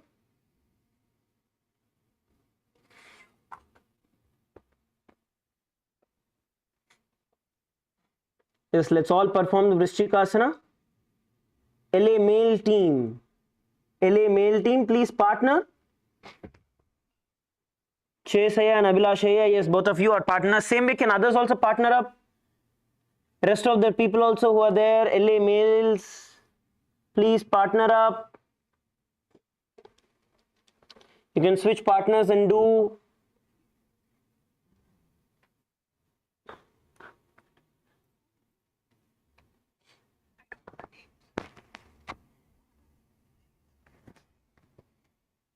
Yes, Banahastaya, can you get yourself a partner? Do it along with a partner who can help you.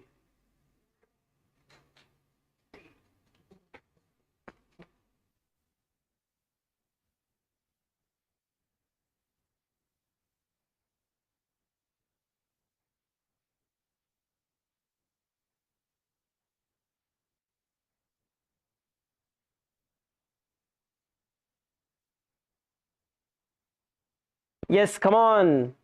Banahastaya, kick your feet up. Devarupaya is there to support. Come on, kick. Yes, lift the feet and push it up. Yes, push it up. Look forward, look forward. Banahastaya, look forward. Try to bring your neck forward. Yes, try to hold there for a few seconds and then drop. Yes, good. Switch partners. Now switch partners and try doing the same.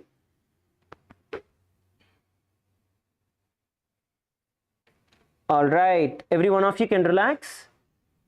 In this position, you're going to visualize yourself as a scorpion in your inner space and the internal japa, Om Nithyananda Paramashivoham.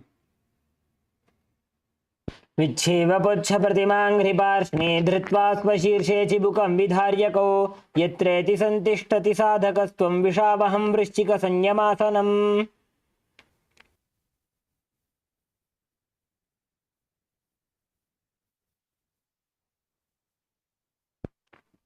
You can now relax. Come back to a seated position. Relax and settle down. Come back to your mats. Let's all come back to our mats, settle down.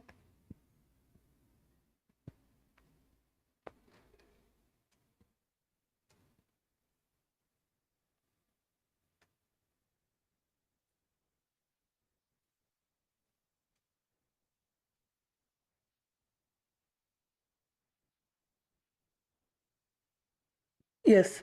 So the next asana that we're going to do is Vrishasana.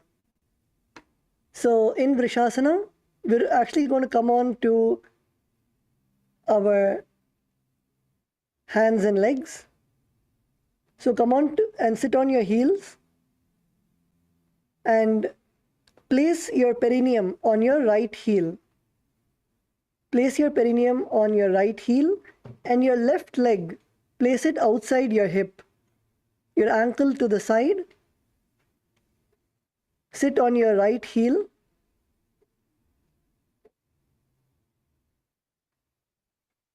And take your left leg and place it outside your hip. Your ankle to the side. And place your hands on the mat. This is the Vrishasana. So let's all do it together now.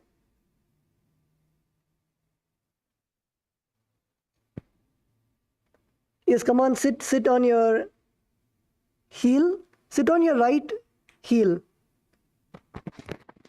Now, while doing this, you also want to make sure that you are putting in a good amount of pressure here. So that way you are, even though you're sitting on that foot, this area you will get a stretch when you sit on the other side, because this is stretched out. The more you stretch, the more you will get a stretch in your calf and your thighs. So stretch it out nice and wide.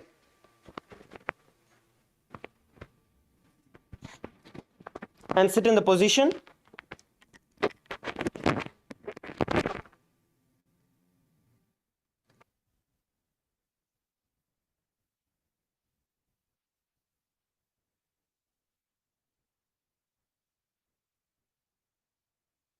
And in this asana,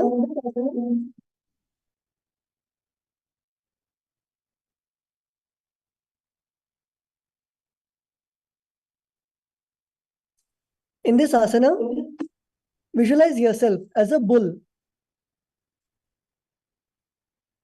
Visualize yourself as a bull. The pranayama that you'll be performing is the Antarangaka Kumbhaka. The Kumbhaka is forcefully draw in the air through your nose and then retain it, hold your breath, and then leave it slowly.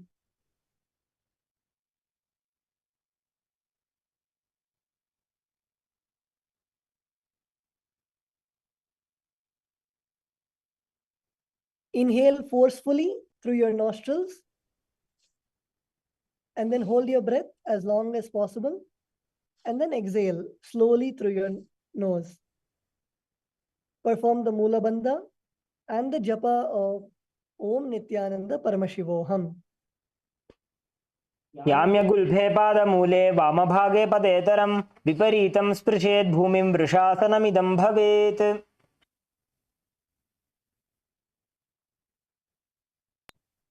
Now relax. Relax and come back to a seated position. You can sit on your heels. The next asana is the Lolasana.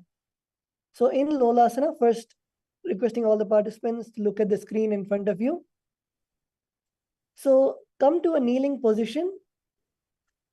Kneel and place your hands flat on the mat in front of you. Place your hands on the mat.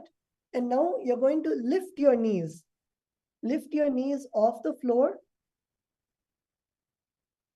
and place your knees on your elbows.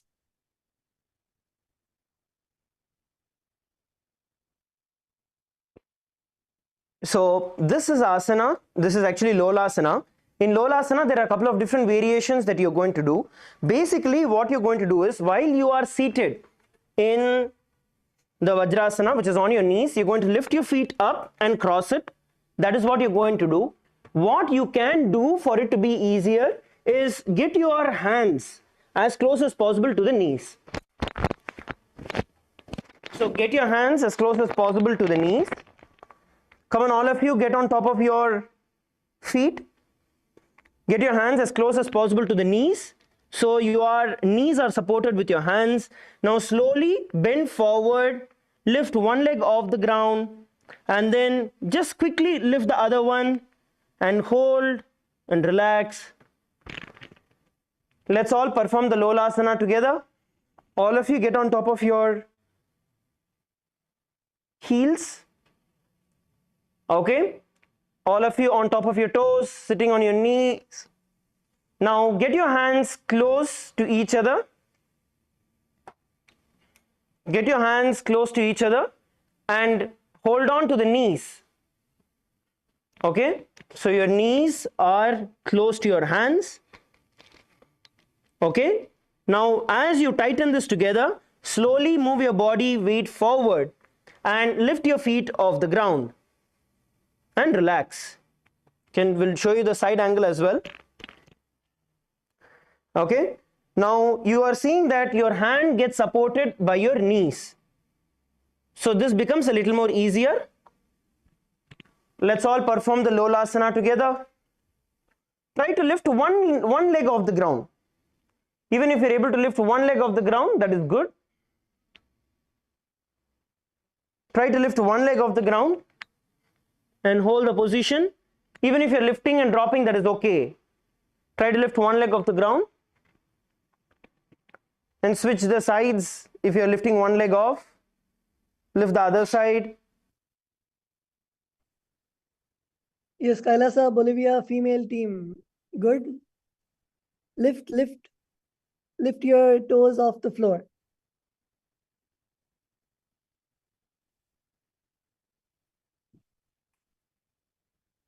Yes, Parma Yoga here, Kailasa, Ecuador. Did you do it? Okay, wonderful.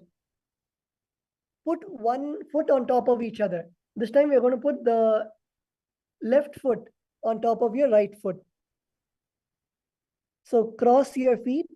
Once you lift both your legs off the floor, you can cross your feet. Who all were able to lift both your feet off the floor, you can cross your feet.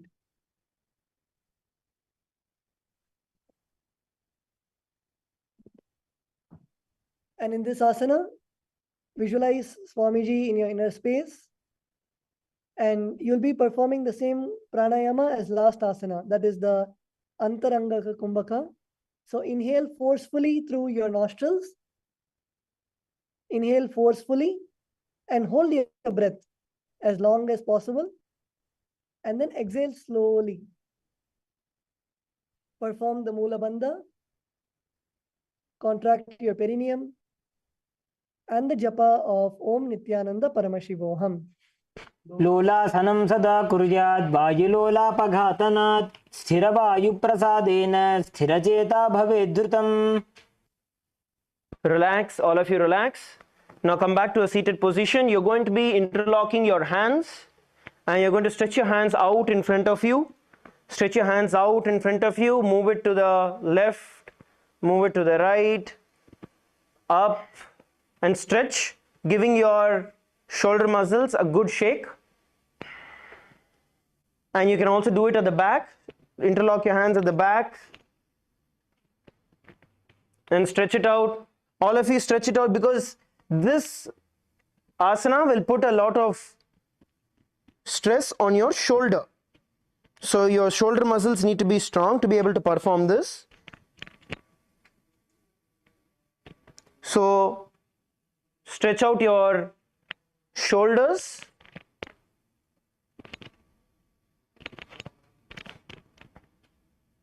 And rotate your hands. All of you, please rotate your hands clockwise, and then you can go anti-clockwise. Okay, yes. So now we're going to try something a little different. So one hand goes clockwise and the other hand goes anti-clockwise. Okay, so one hand clockwise and the other hand anti-clockwise.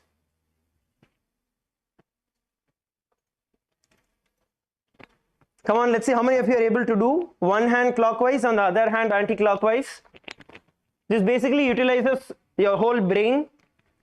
Switch directions, rotate it on the other side. Some of you are rotating it on the same side. Come on, bring your awareness and switch the other side. One goes forward, the other goes backward. Now do the same thing, holding your shoulders.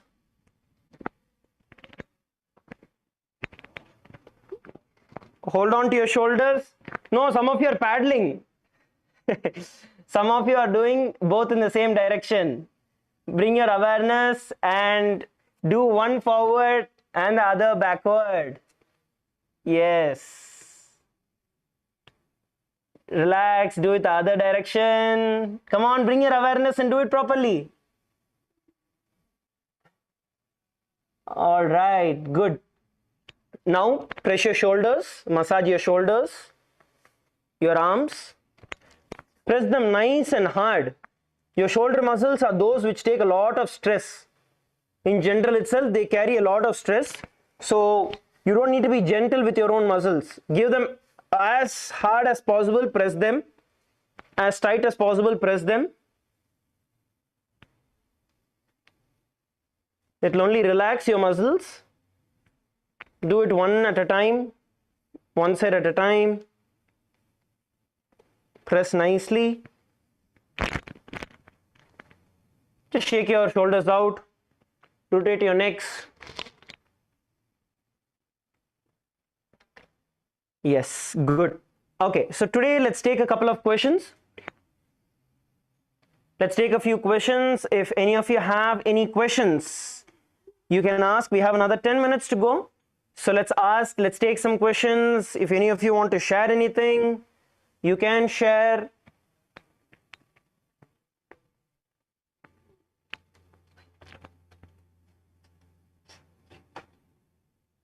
Any of you have like any questions you want to ask about something specifically, you can ask. We'll take your questions, try to answer your questions for the next 10 minutes that we have. Nithyananda.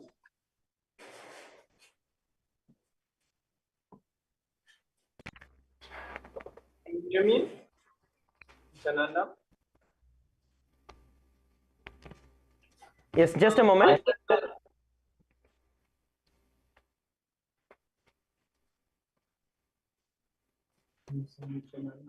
Yes, let's go ahead. You can ask your questions. I have a question about the back bending. How You need to be a little louder. Parama Yoga, yeah, you need to be a little louder. I have a question about the back bending, bending the back. If there is Back any bending. recommended, yes, to get this, it was the most difficult for me. Parama Yoga, I vaguely understood what you're telling, but the audio is not loud enough. Correct. Recording in progress. Can you please? Nithyananda? The question was, I want to do back bending, the asanas which have to bend the back to behind. But there is any stretch that recommended to get to these asanas that they were the most difficult for me. Yes. So actually you will be seeing, there are going to be asanas that will be coming in. We are doing the Prathama Vinyasa Krama, Dvitiya Vinyasa Krama and Tritiya Vinyasa Krama. There will be a lot of asanas that will focus on your back bending. So just follow along. You're doing a wonderful job. We'll teach you it. Don't worry. Okay? Wonderful. Great. Yes. Any other questions? We can go to the next one. Nithyananda, Maya, Maharaj, I have 2 questions from LA team. Yes, Ma. Can you tell your name and can you ask your question, Ma, please? Sure. My name is Jessica. Yes, Ma, Jessica. Please go ahead. One of my questions is, in yoga, when you touch somebody or work with a partner, is there anything to be mindful of? But previously, when I had done yoga before, they actually said not to touch. So I'm wondering, is there anything to be mindful of when you support a partner? Glitch here. Sorry, Ma, could you repeat it? Sure. When you work with a partner, is there anything we should be mindful of when you touch somebody else during yoga, just with the exchange of energy? Because previously in yoga, I had been taught not to touch. Yes, okay. So you actually only need to be mindful in terms of how the other person's body is responding, because especially times when we are pushing the other person or we are helping them to lift, right? Those are the times that you need to be aware of, that you need to be careful of. There are some asanas, for example, when you enter into Shavasana, right? Those times we tell specifically not to touch anybody. Even your own hand should not touch your body. So in the Agama, specifically Paramashiva says where you can take help, where you should not, in terms of have enough distance. So those if we follow, that is sufficient. Paramashiva actually gives detailed instructions in the Shastra Pramanas. So places where he specifically tells, we need to be careful. Other places we can support, we can push, and we can do. No problem. Thank you. My next question, I actually injured my back 4 or 5 years ago. I couldn't walk, couldn't sit, and pain. And then in one of the Paramashivoham programs, Swamiji said, I'll heal you. And so since I've been able to sit on the floor, when we do yoga. Okay, your mic is gone. Nope, I can't hear, Ma. Yes, can the hall volunteers quickly help replace the battery or change the mic?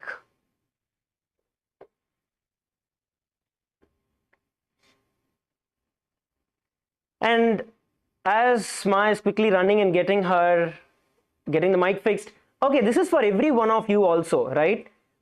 See, all of you focus on doing the asana as much as you can.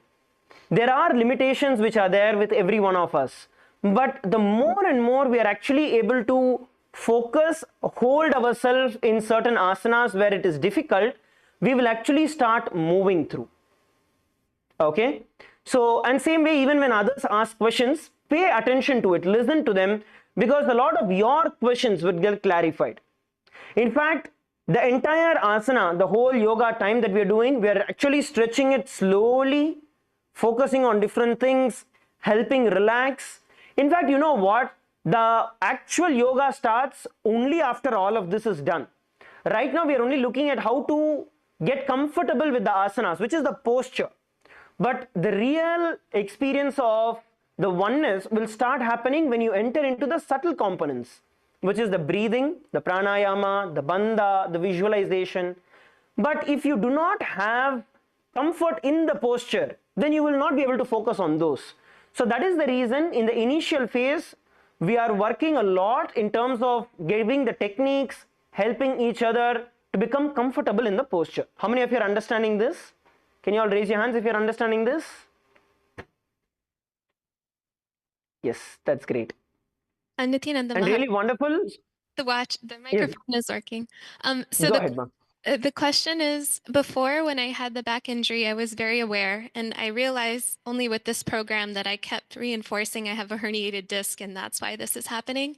But with the visualization of healing, I'm aware of my back now, but there's absolutely no pain. And so my question is, what is Swamiji doing? Okay, yes. See, Ma, there are two things in this, okay? First of all, you need to be rest assured that one, you are there in the breathing space of Bhagavan, not just yoga time. The very LA, the place where you are, is the living field of Bhagavan, okay? So that is point number one. Being there in itself starts healing your body. Now, the second thing, you need to actually listen to your own body.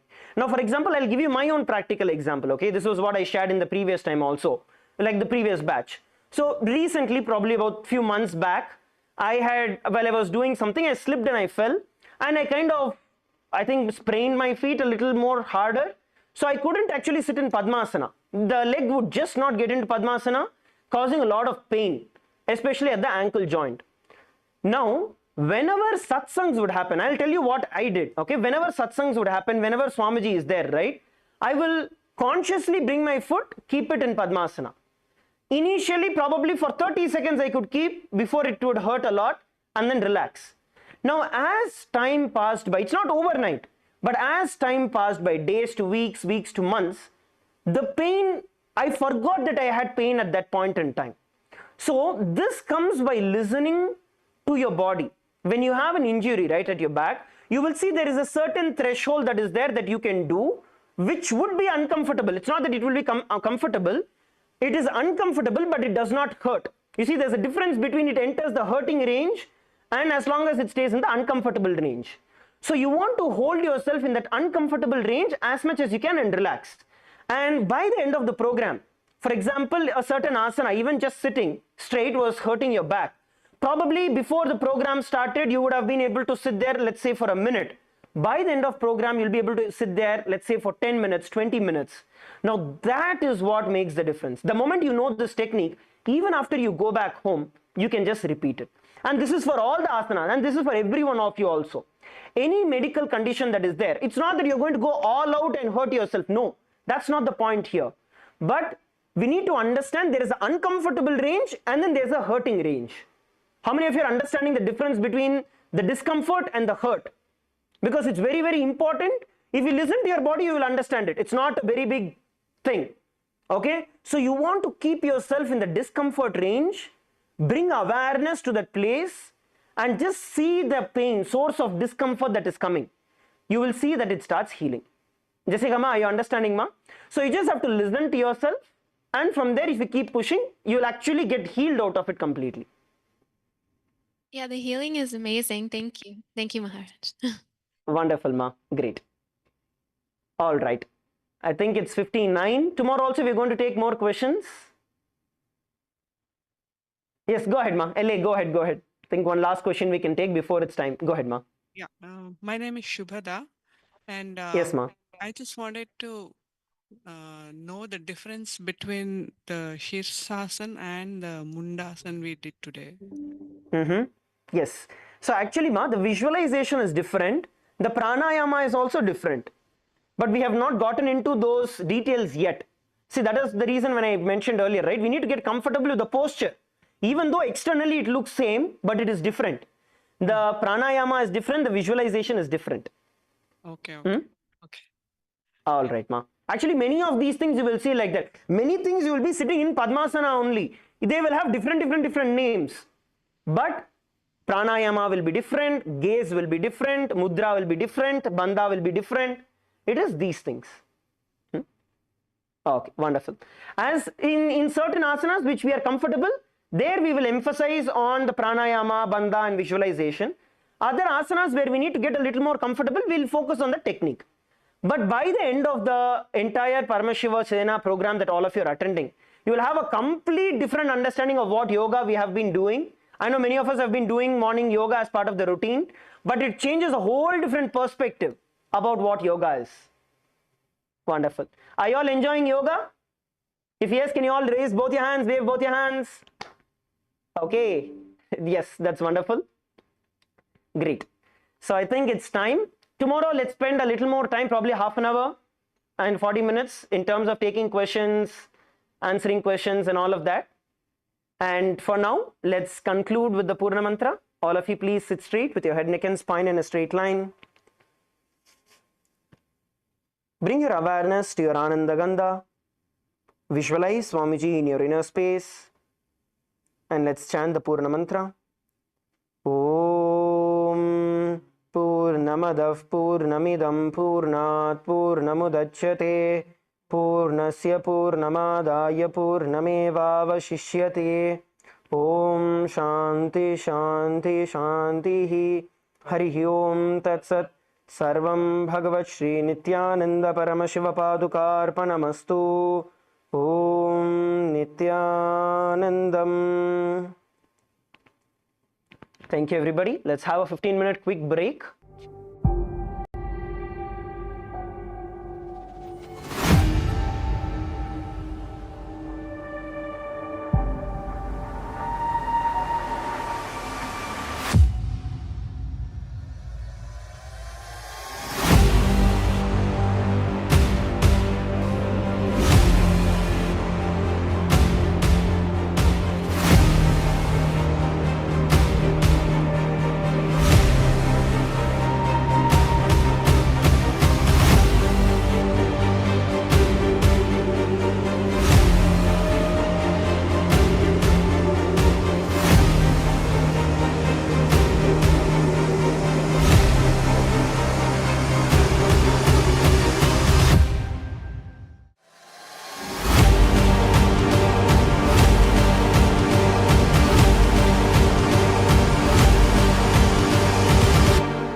for this Shivaratri.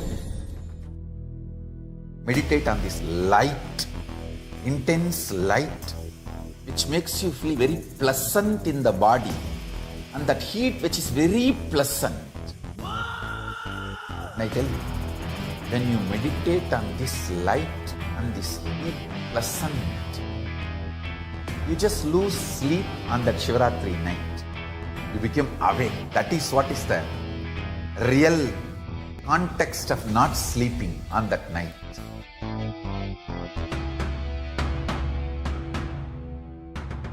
வான்வரையிலும் வளர்ந்த ஜோதி ரூபனே, தேன் சுவை தரும் தமிழின் தலைவனே, மான்மகிழ்வினை ஏந்தி நிற்கும் ஐயனே, கைலாசம் தந்த நித்யானந்தனே.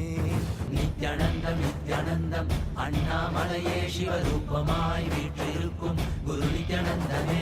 நித்யானந்தம் நித்யானந்தம் அண்ணாமலையே சிவரூபமாய் வீற்றிருக்கும் குரு நித்யானந்தமே. நித்யானந்தம் நித்யானந்தம் அண்ணாமலையே சிவரூபமாய் வீற்றிருக்கும் குரு நித்யானந்தமே. நித்யானந்தம் நித்யானந்தம் அண்ணாமலையே சிவரூபமாய் வீற்றிருக்கும் குரு நித்யானந்தமே.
For this Shivaratri,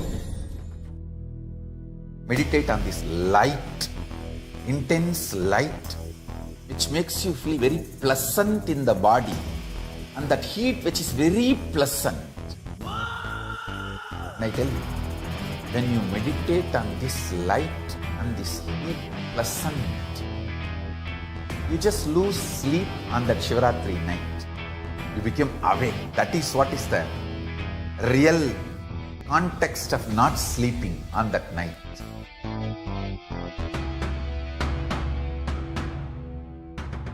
வான்வரையிலும் வளர்ந்த ஜோதி ரூபனே, தேன் சுவை தரும் தமிழின் தலைவனே, மான்மகிழ்வினை ஏந்தி நிற்கும் ஐயனே, கைலாசம் தந்த நித்யானந்தனே. நித்யானந்தம் நித்யானந்தம் அண்ணாமலையே சிவரூபமாய் வீற்றிருக்கும் குரு நித்யானந்தமே.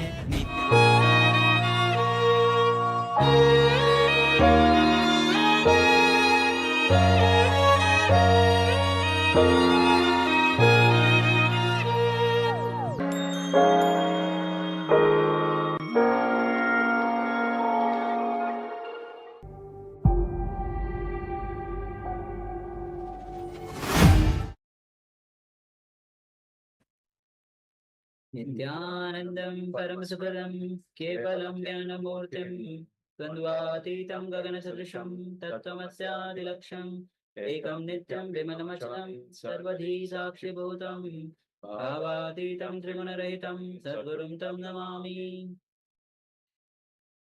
Yes, Nithyananda, all of you. Nithyananda, everyone. And welcome to today's day of Paramashivoham Level 1. Paramashivoham is to realize that I am Paramashiva.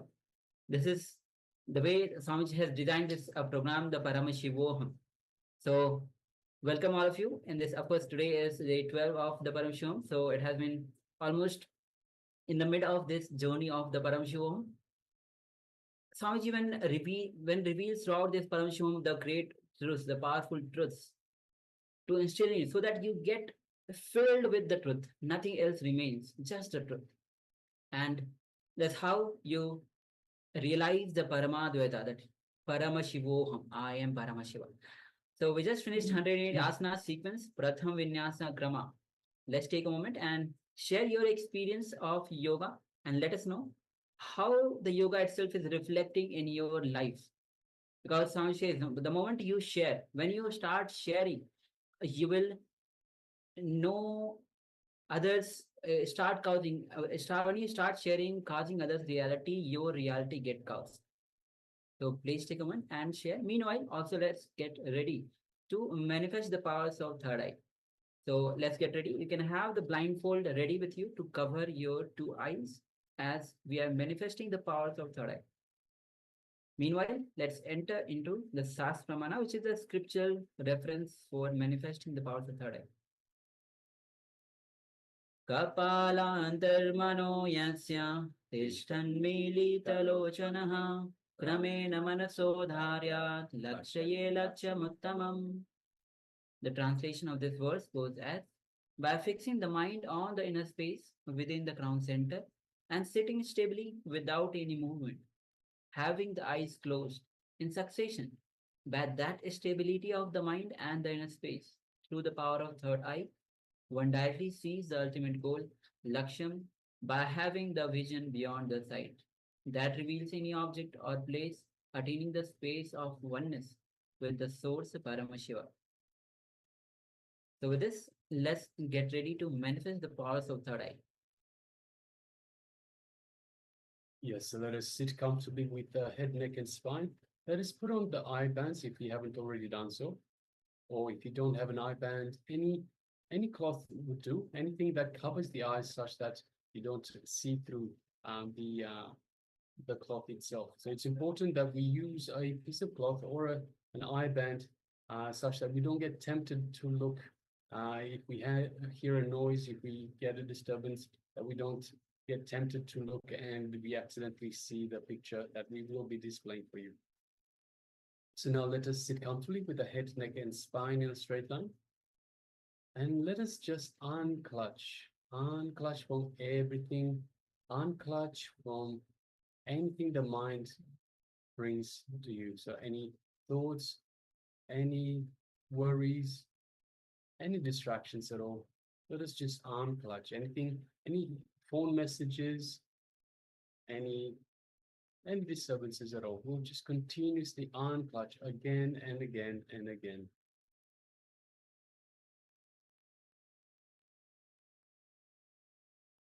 Now let us bring our awareness to our Ananda Gandha, which is just below the heart center, our Ananda Gandha region.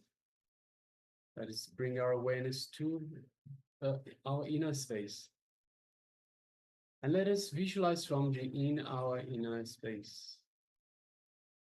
Visualize your favorite murti, your favorite image of Swamiji. And connect to Swamiji through this murti. And feel the love and compassion radiating from Swamiji, from your inner space. Just take a moment and feel all of that. Feel the space of oneness with Swamiji in your inner space.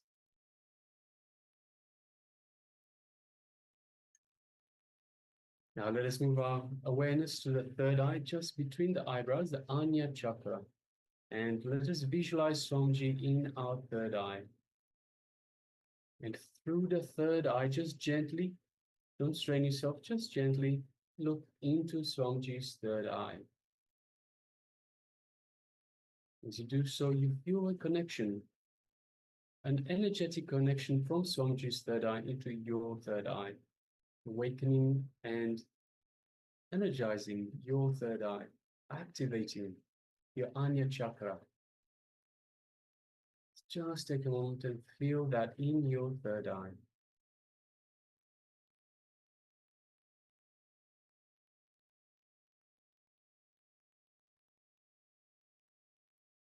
Now let us start chanting the Mahavakya, the code word that Swamiji has given us to further strengthen this feeling connection that we have to him.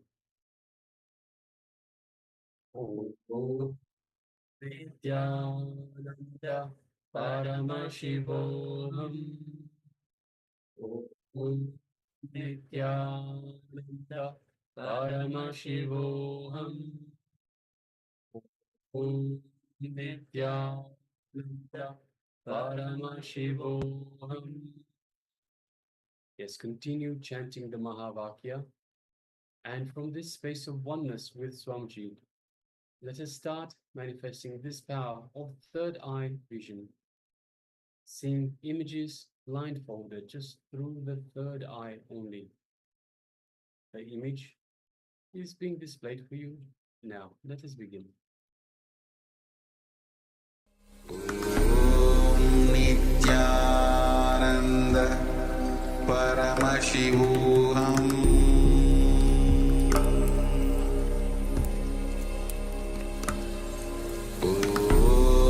Nithyananda Paramashivoham.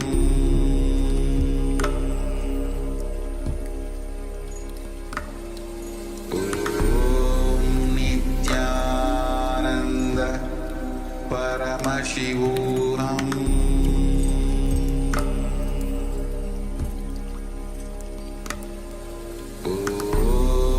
Nithyananda Paramashivoham. Nithyananda Paramashivoham.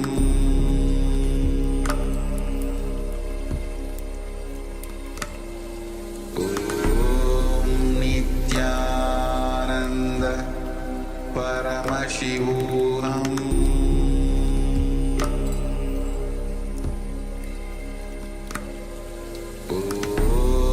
Nithyananda Paramashivoham.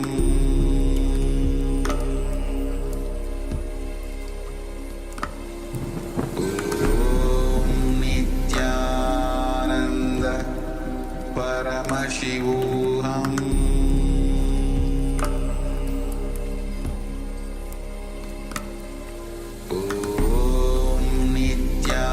Nithyananda Paramashivoham.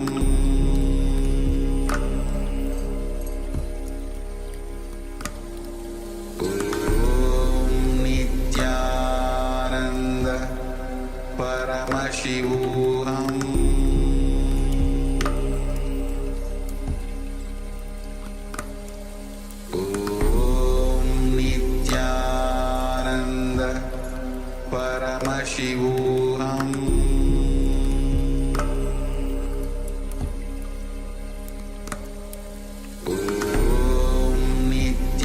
Nithyananda Paramashivoham.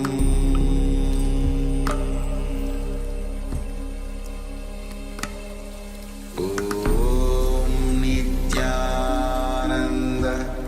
Paramashivoham.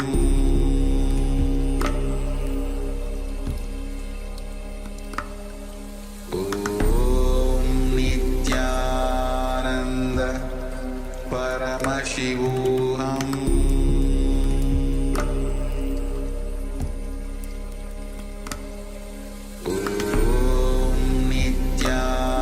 Nithyananda Paramashivoham.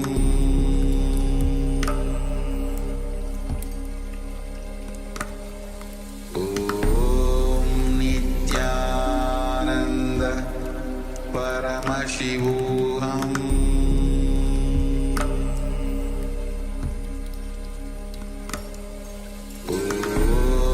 Nithyananda Paramashivoham.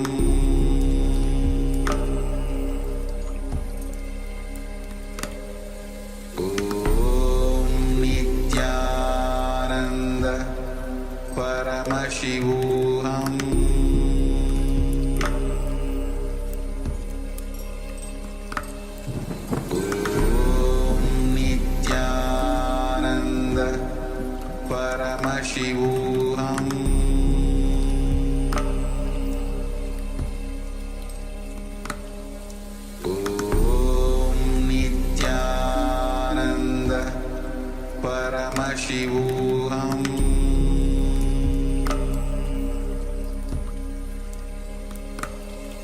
Om Nithyananda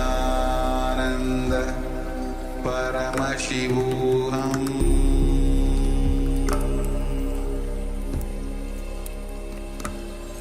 Om Nithyananda Paramashivoham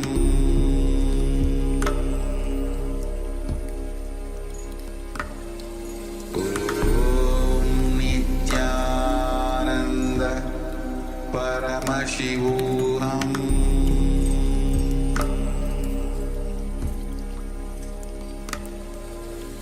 Om Nithyananda Paramashivoham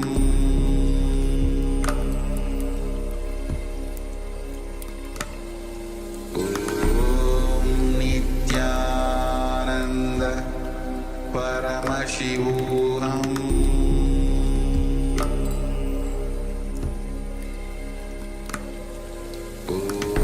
Om Nithyananda Paramashivoham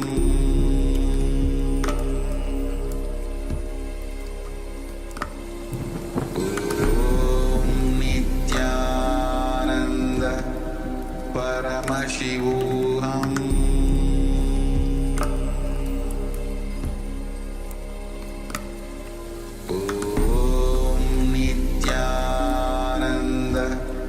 Paramashivoham Om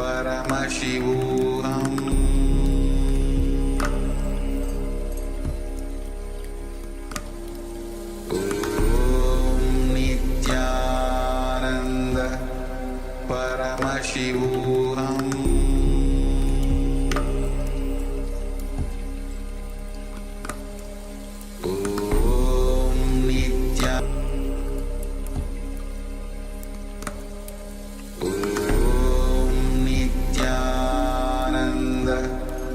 Paramashivoham Paramashivoham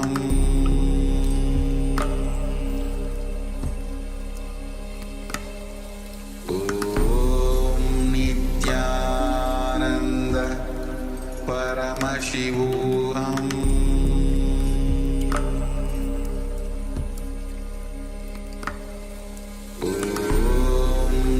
Nithyananda Paramashivoham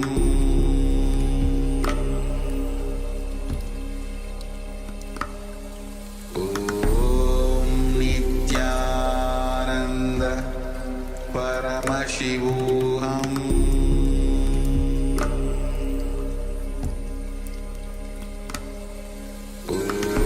Om Nithyananda Paramashivoham Om Nithyananda Paramashivoham Paramashivoham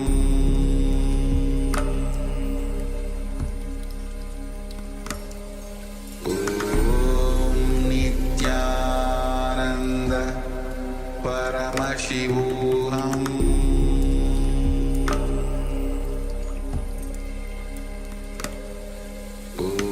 Om Nithyananda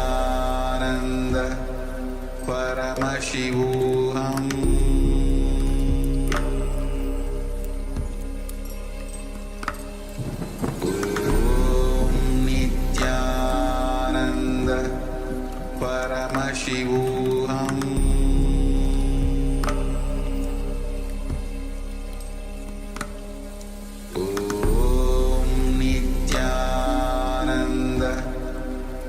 Paramashivoham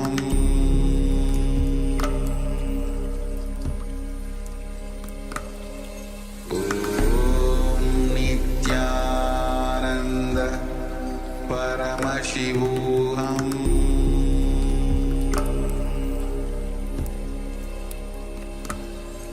Om Nithyananda Paramashivoham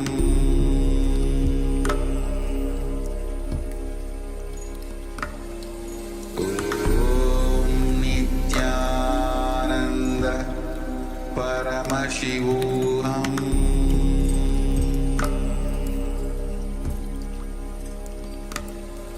Om Nithyananda Paramashivoham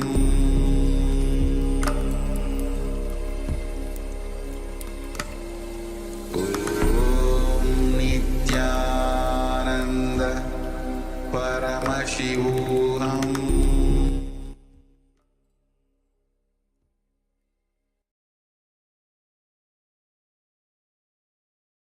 Slowly, very slowly, you can remove your eye bands and open your eyes.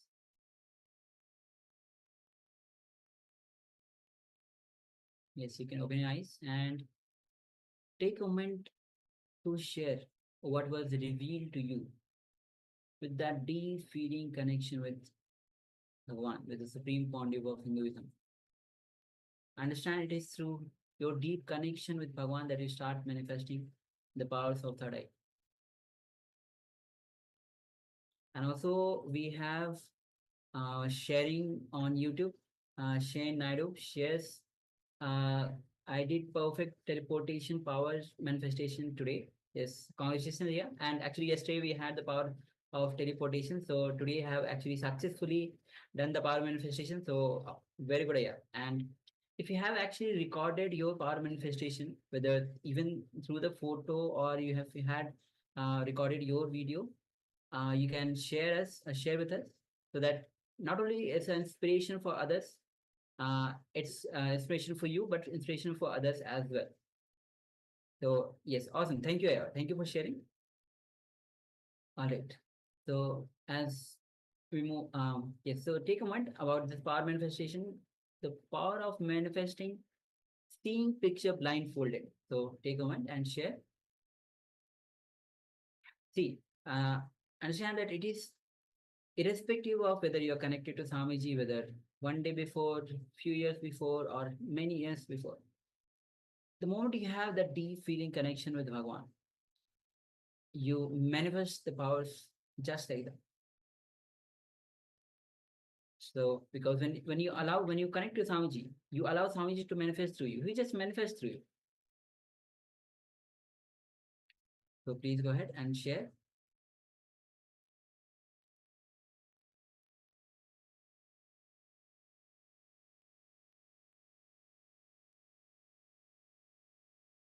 Yes, where we're sharing from Yang Yan Hong. It says white sky and snow on the ground, black mountains. There is snow in the valley, land, stones, withered tree branches. Excuse me. Yes, thank you very much for sharing that. So if anyone else has taken part in this power manifestation, requesting it to please share. Meanwhile, let us get ready to share with you the image that we displayed earlier for this first round of power manifestation. So yes, as you can see, it is snow-covered ground. We can see some houses. We can see something resembling tube-like structures. And we can see some sort of perhaps an ice rink on the left-hand side. We see some trees in the background, some mountains further in the background. So yes, very much a winter scene. So the tube-like structure seems to be some sort of a walkway, something that connects all the houses. All right. So Ma Yang Hong says white sky and snow on the ground. Yes, definitely, Ma. Black mountain. We have the Black Mountain in the background. Snow in a valley, land, stones, withered tree branches. Yes, spot on, Ma. Yes. Thank you very much for sharing. And congratulations. And so Shane Naidu shares, I'm going to forward the video on our WhatsApp. Yes, please go ahead and let us know. Thank you for manifesting and being a part of this power manifestation. So with this, let's move on to the second round of the power manifestation. Again, we'll be manifesting the power of seeing picture blindfolded. So through the power of third eye, see what all details are being revealed to you. So you can cover your eyes now with the blindfold.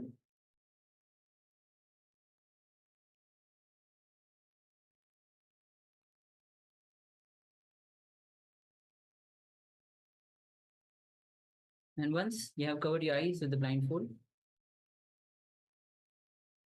with requesting all of you to cover your eyes.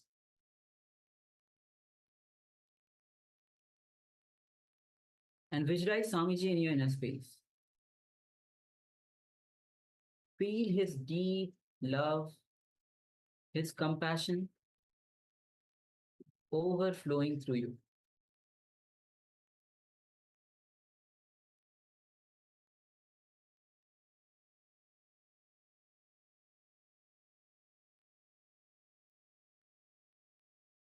That super conscious energy of Swamiji filling your entire system, all the trillions of cells in the body getting energized with his energy.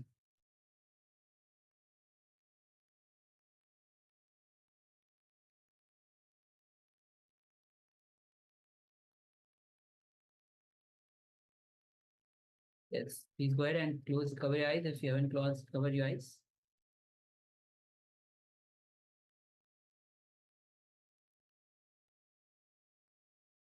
And now start to unclutch. Forget about your work. Forget about your phone. Just unclutch from every single activity, every single task.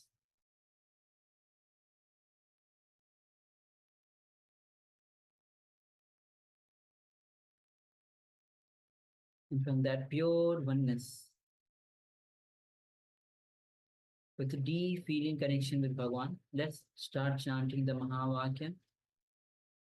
Om Nithyananda Paramashivoham.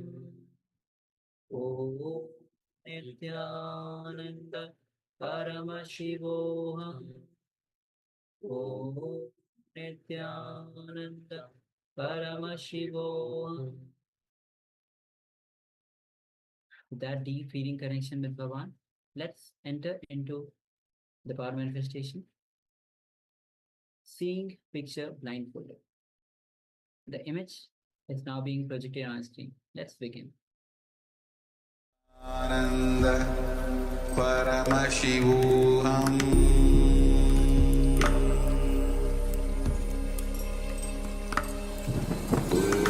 Om Nithyananda Paramashivoham.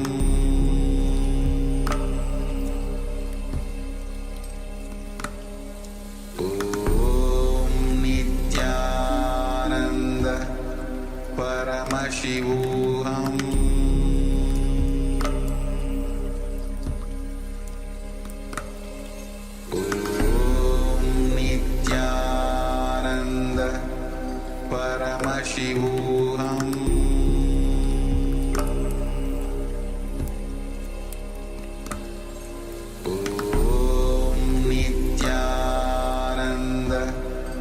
Paramashivoham. Om Nithyananda Paramashivoham.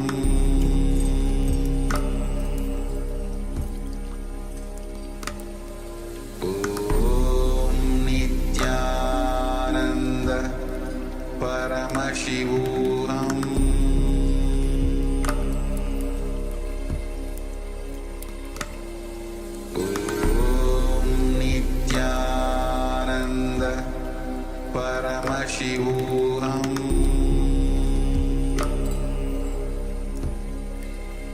Paramashivoham. Paramashivoham.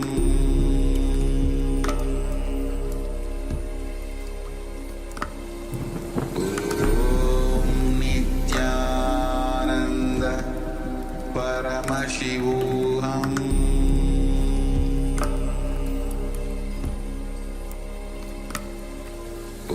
Om Nithyananda Paramashivoham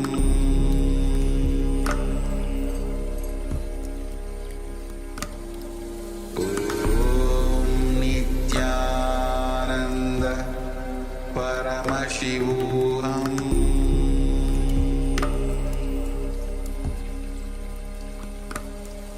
Om Nithyananda Paramashivoham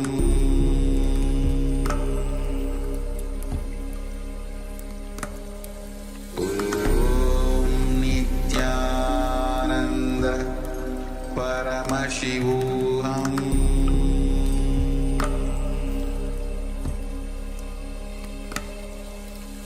Om Nithyananda Paramashivoham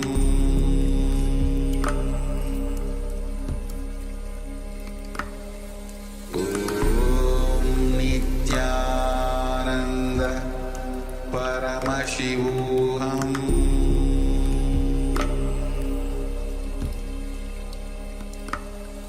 Om Nithyananda Paramashivoham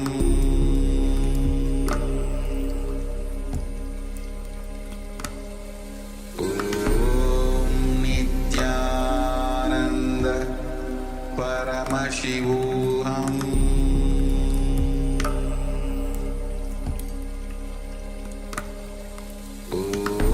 Om Nithyananda Paramashivoham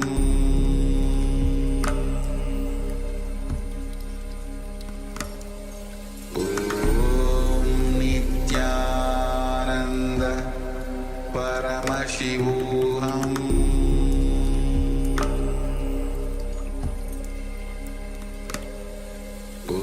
Om Nithyananda Paramashivoham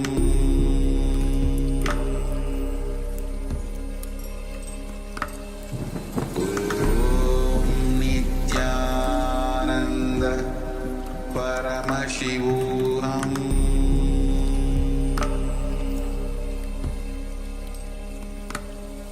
Om Nithyananda Paramashivoham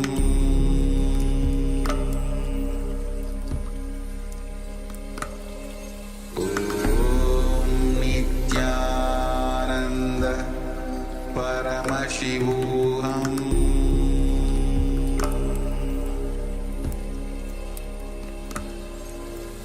Om Nithyananda Paramashivoham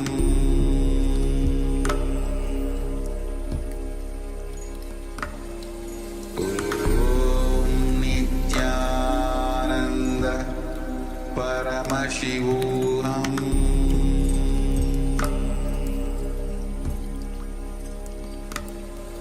Om Nithyananda Paramashivoham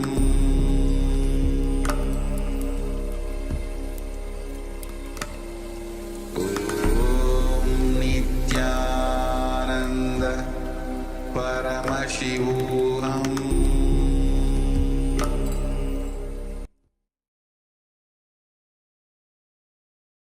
Yes, you can relax now. And now just take a moment and share with us. You can remove your eyelids, yes. And take a moment and share with us what was revealed to you in your third eye. So what was the details of the image that we displayed for you just then in the second round of our manifestation?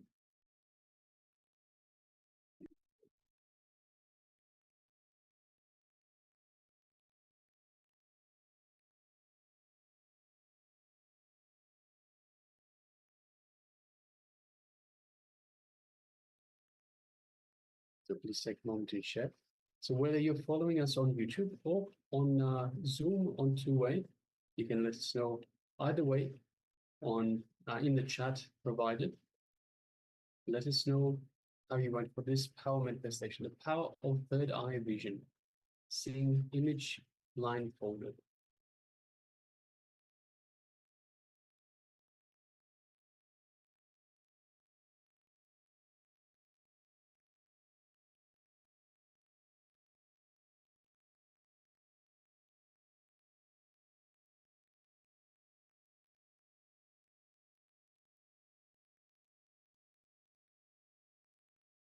So once again, the powers of the third eye manifest through the feeling connection, the connection that we have to the Supreme Pontiff of Hinduism and to the divine as well. It is through our connection to the divine that these powers, that we have access to these powers. It is because we are Paramashiva that we have access to the powers of Paramashiva. So it is through this connection to Paramashiva, through the Supreme Pontiff of Hinduism. In fact, it is the Supreme Pontiff of Hinduism that is manifesting through us to reveal the image that is displayed, the details of the image that was displayed for you. So in order to strengthen your power manifestation, you must strengthen the feeling connection to Swamiji, the Supreme Pontiff of Hinduism. And also remind participants, these powers have nothing to do with logic. So logic is useless here. So requesting everyone, please make sure that before we start every power manifestation, we unclutch from the mind. The mind will only get in the way. Mind is logic. Mind is of the ego, the false self. Power manifests only when we reach out, when we get in touch with our true self, which is our divine self. So it is through this connection, through this oneness, this space of oneness with Paramashiva that we manifest these powers. All right, so we have a sharing from Yang Yan Hong that says the blue puzzle, piece of yellow and white paper and a big circle. Yes, thank you very much for sharing, Ma. Yes, thank you, Ma.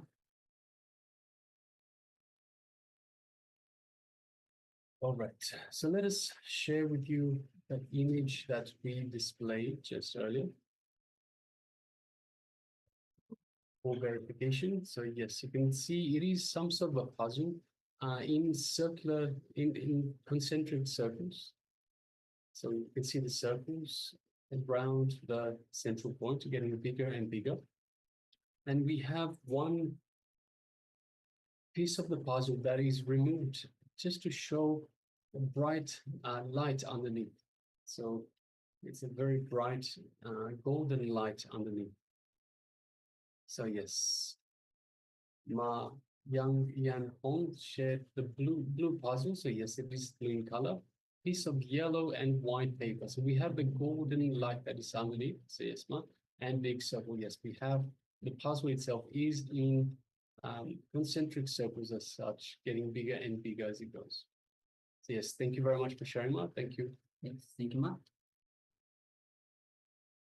So with this, we have completed 2 rounds of the third eye powers that we are manifesting.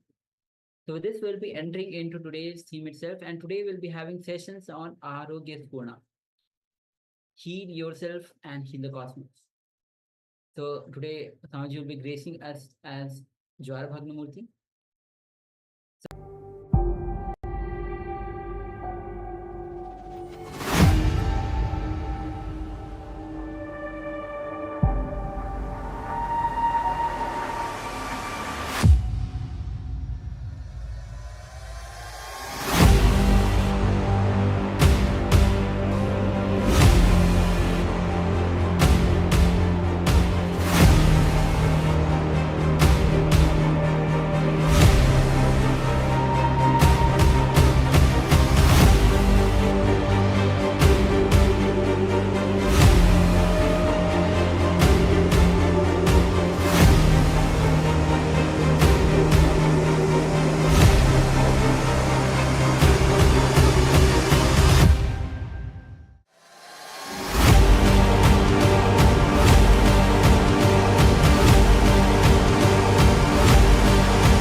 For this Shivaratri, meditate on this light, intense light, which makes you feel very pleasant in the body, and that heat which is very pleasant. And I tell you, when you meditate on this light and this heat pleasant, you just lose sleep on that Shivaratri night.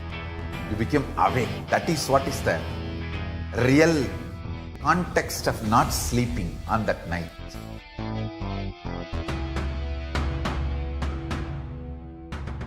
வான்வரையிலும் வளர்ந்த ஜோதி ரூபனே தேன் சுவை தரும் தமிழின் தலைவனே மான்மழுவினை ஏந்தி நிற்கும் ஐயனே கைலாசம் தந்த நித்யானந்தனே நித்யானந்தம் நித்யானந்தம் அண்ணாமலையே சிவரூபமாய் வீற்றிருக்கும் குரு நித்யானந்தனே நித்யானந்தம் நித்யானந்தம் அண்ணாமலையே சிவரூபமாய் வீற்றிருக்கும் குரு நித்யானந்தனே நித்யானந்தம் நித்யானந்தம் அண்ணாமலையே சிவரூபமாய் வீற்றிருக்கும் குரு நித்யானந்தனே நித்யானந்தம் நித்யானந்தம் அண்ணாமலையே சிவரூபமாய் வீற்றிருக்கும் குரு நித்யானந்தனே.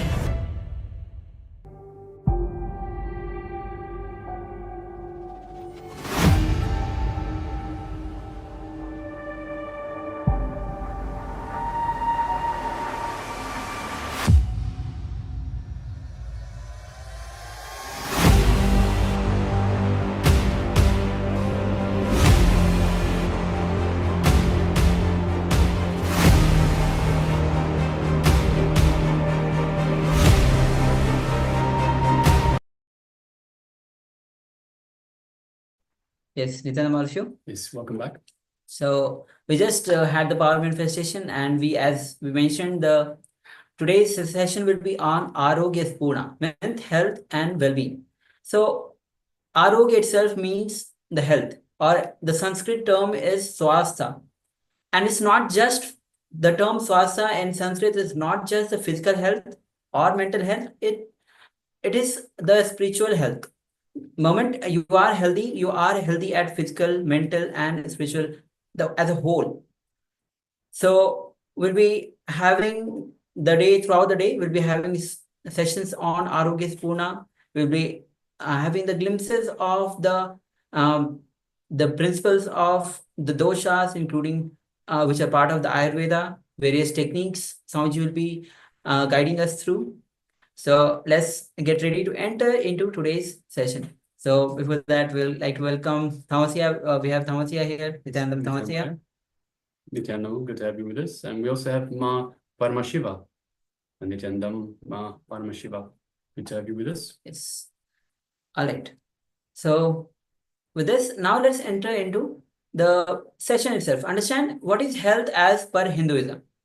So health is a state of complete physical, mental, spiritual, psychological, and social well-being. All put together is health. It's not just physical, it's not just mental, it's not just spiritual or psychological.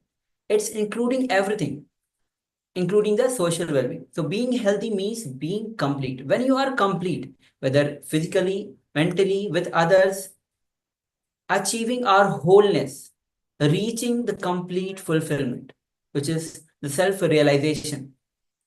That is health as per Hinduism. So as Maharaj mentioned earlier, in Sanskrit, we have a word for health that is swastha, which means centered on yourself. The very definition of health in Sanskrit is totally different from the definition we have in the West or in the modern world, so to speak. So health is not just diseaselessness. Health is a positive well-being. It is completely centered on yourself, your being.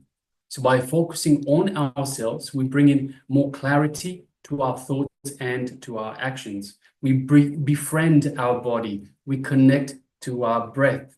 We relate better with those around us, and we start dropping our tight personal boundaries.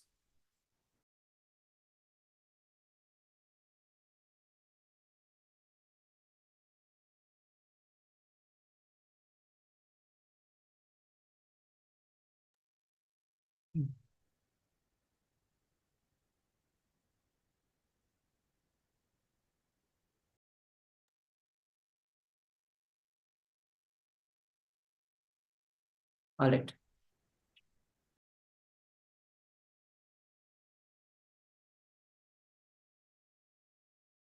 So what is the real purpose of health?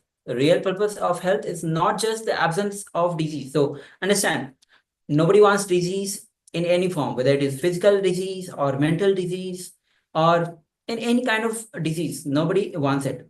So having good health is not just the absence of disease, it is positive well-beingness. So very purpose of our existence is to achieve the ultimate experience of our consciousness, which is the ultimate bliss.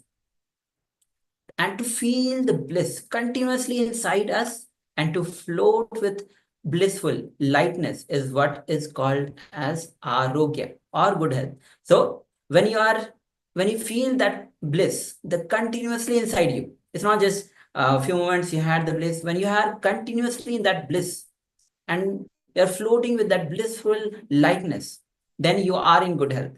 So this is the real health as per Hinduism. It's not just the disease of health as we know.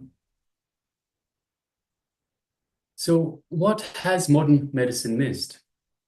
The fundamental blind spot with modern medicine is not accepting the role of consciousness, treating the body as just a simple biomechanism.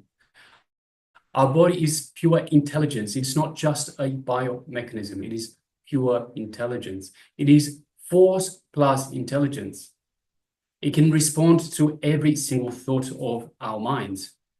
So reaching and achieving the zone of intelligence or the space of consciousness is the very goal. So let me read that again. Reaching and achieving the zone of intelligence or the space of consciousness is the very goal. But unfortunately, we accumulate too much of negative emotions or toxins in our system. And for that reason, we're not able to achieve this deep, blissful, or this restful awareness that we're searching for. All of our diseases are actually psychosomatic, which means our diseases stem from the negativity and disturbances in the mind. So understand that we can create the body we want. Yes, and it is possible. And understand the body, they originate from the mind and are then expressed in the body. So as we are looking at before, so all the negative emotions or toxins that we accumulate in our systems, all the diseases, they originate from the mind and then are expressed in the body. So the root is the mind, not the body. So in reality, mind and body are the two aspects of the same phenomena. Just as a coin has the head and tail, are both the sides, different sides of the same coin. Same way, body and mind are the two aspects of the same phenomena. Body and mind are not just two different things. They are not two different things. That is why the body is a psychosomatic phenomenon. So mind is the subtlest part of the body and body is the grossest part of the mind. Both body and mind affect each other. Once again, repeating is a very subtle but very subtle truth actually. So mind is the subtlest part of the body and body is the grossest part of the mind. Yes, the body, in fact, responds to every single thought of your mind. So any thought you have, your body will respond. It is created, maintained, and destroyed according to your thoughts. So whatever your thoughts are, you create your body, you maintain your body, and you destroy your body according to your thoughts. So it is very important to understand it is your thoughts that is affecting your body, your negativity, your emotions, your toxins. All of these are what affect your body. So in reality, you are creating your body, you are maintaining your body, you are destroying your body. But the goal is reaching and achieving the zone of intelligence or the space of consciousness. And Swamiji beautifully tells us it is not as difficult as we think. It is possible. We can reach it. We can create the body that we want. And it is possible. So there is a clear connection between the way the brain thinks and the way the body feels. So just like you can use your body to reduce your psychological distress, you can use your mind to improve your body. Let me repeat it again.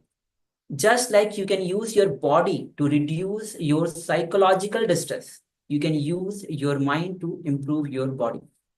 Simply changing the way you think and taking charge of what occupies your mind can improve your physical health and well-being.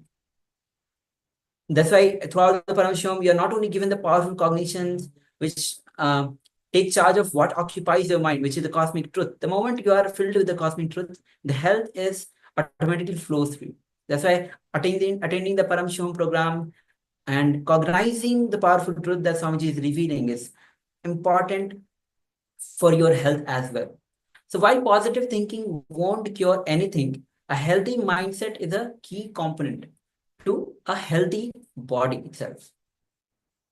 Yes.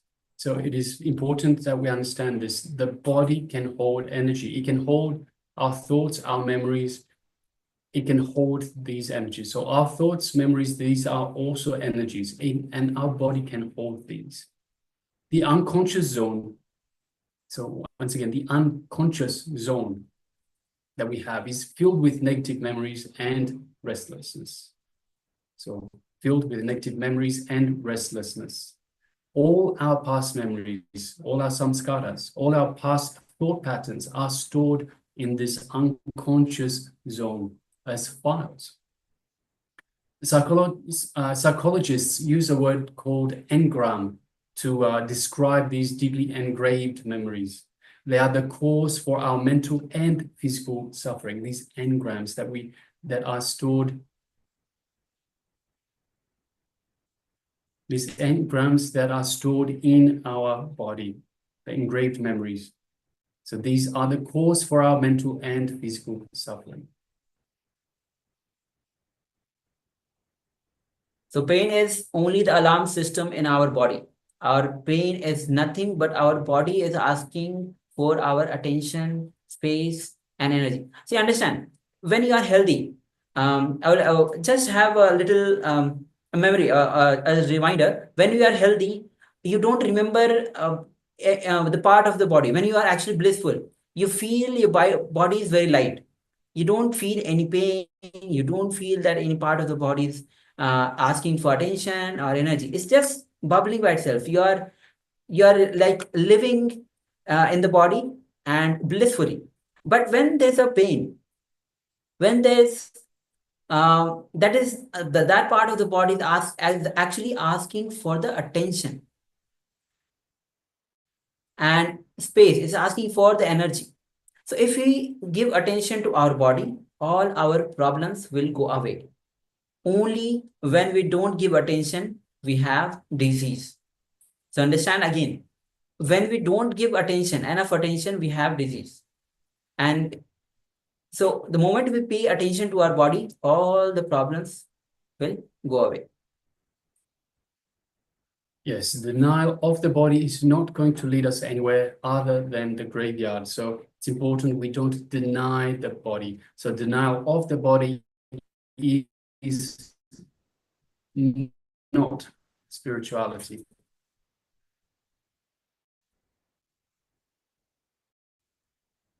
Maintenance of the body is very, very ability to manifest the consciousness. So you have to maintain the body. So it's once again, it's very important that we don't deny our body. This is the opposite of spirituality. This is definitely not spirituality.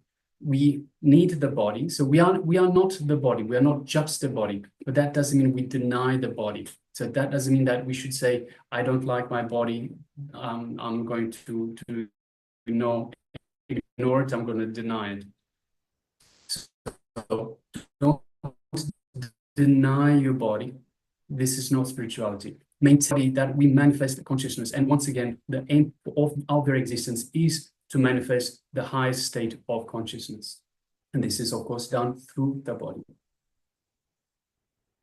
All right. So as we go through the whole Paramashivoham program itself, we have understand that how Swamiji is healing your whole being.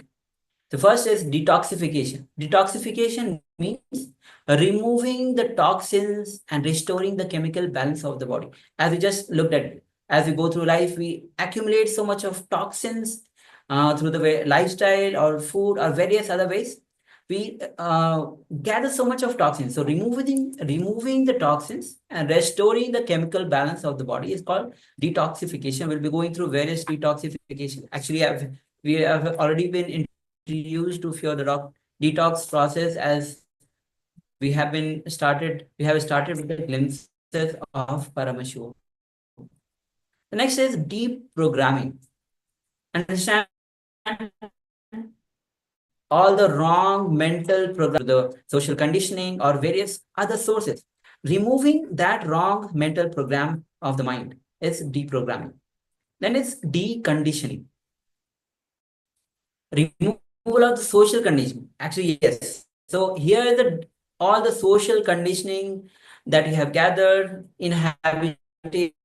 inhibitions of your being. When you remove that, when you energize your exhausted body and mind, then you recharge your whole exhausted body and mind. Then reprogramming, creating a new mind itself means removing the wrong mental programming of the mind and creating a new mind with the new intelligence, new programming. That is reprogramming. And rejuvenation. Rejuvenation gives you back your life. It transforms your consciousness and leads you to the ultimate, which is the ultimate consciousness, establishing yourself in the ultimate consciousness. All right. So hope this is just the introduction of what we are going to enter into today about the health. If you have any questions, you can always reach out to us. Even all the persons on the YouTube and the Zoom, if you have any questions, you can put your questions in the Zoom.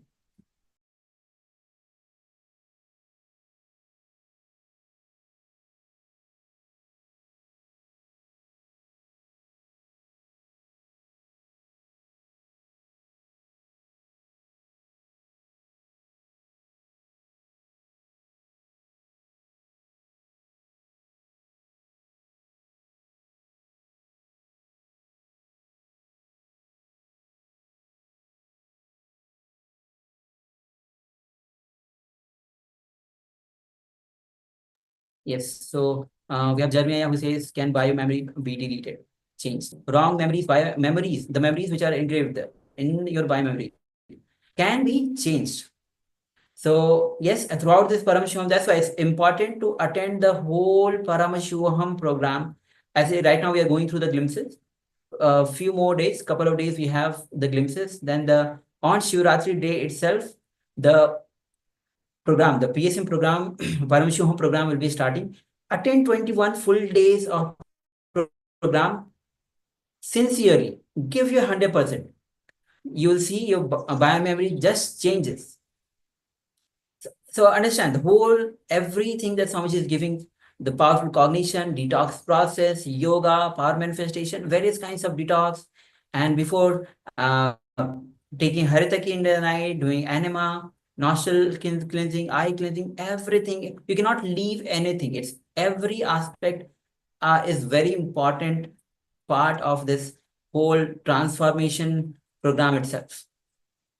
Yes. So yes, thank you, Jeremiah, for asking. Even all the persons who are following us on YouTube, if you have any questions, you can write down. And of course, just in 2 days, we have the Shivaratri coming up. That is the day when the Paramashiva manifested from formless to form.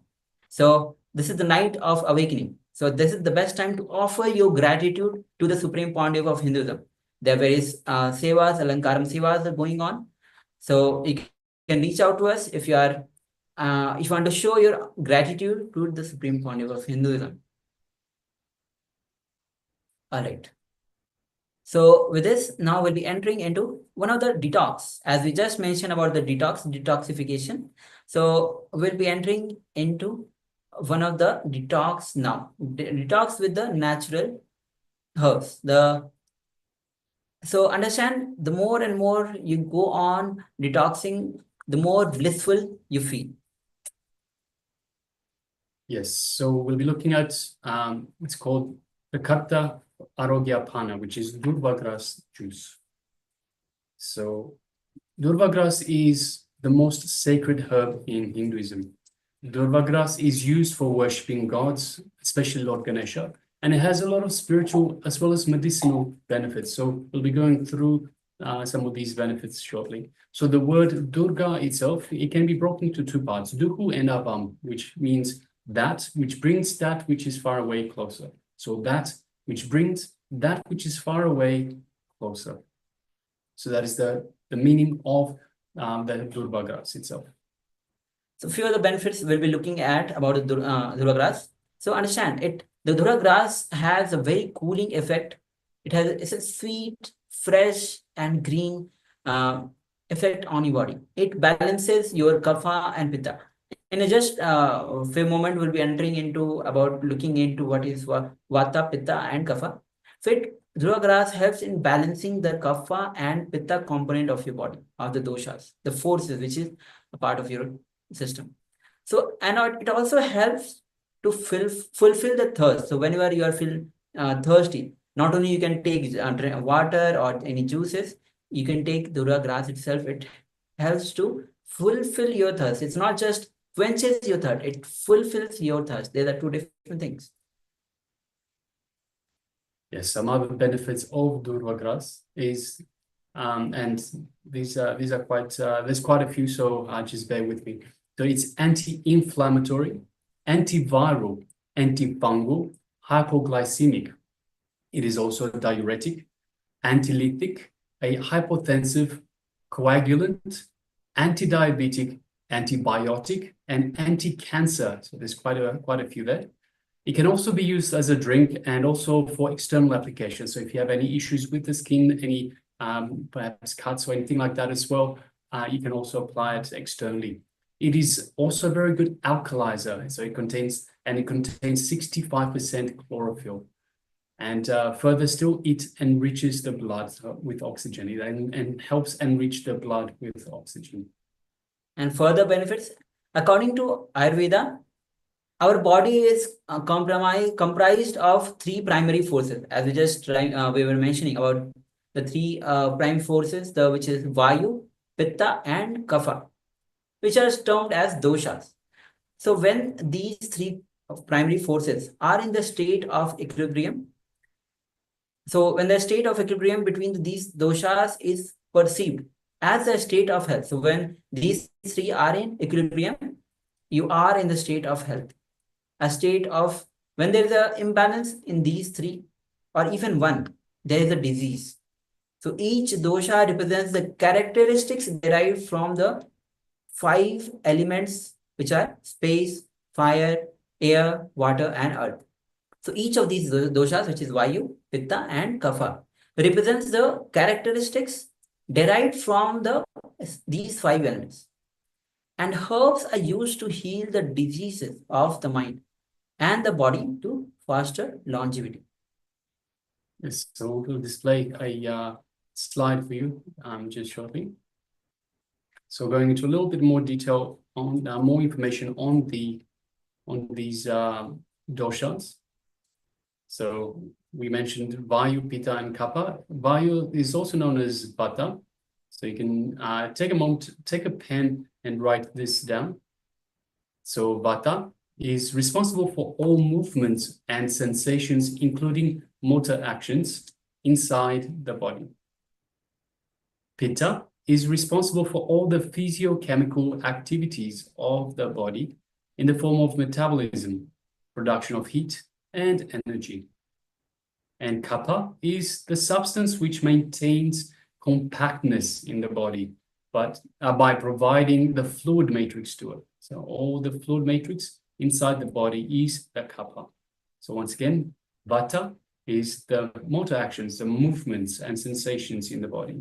Pitta is the physiochemical activities of the body, such as metabolism, heat, energy, and Kapha is the substance which maintains compactness, the fluid matrix in the body. So just take a moment and write these down.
Now, if you can relax, if you have noted down, please give us a thumbs up.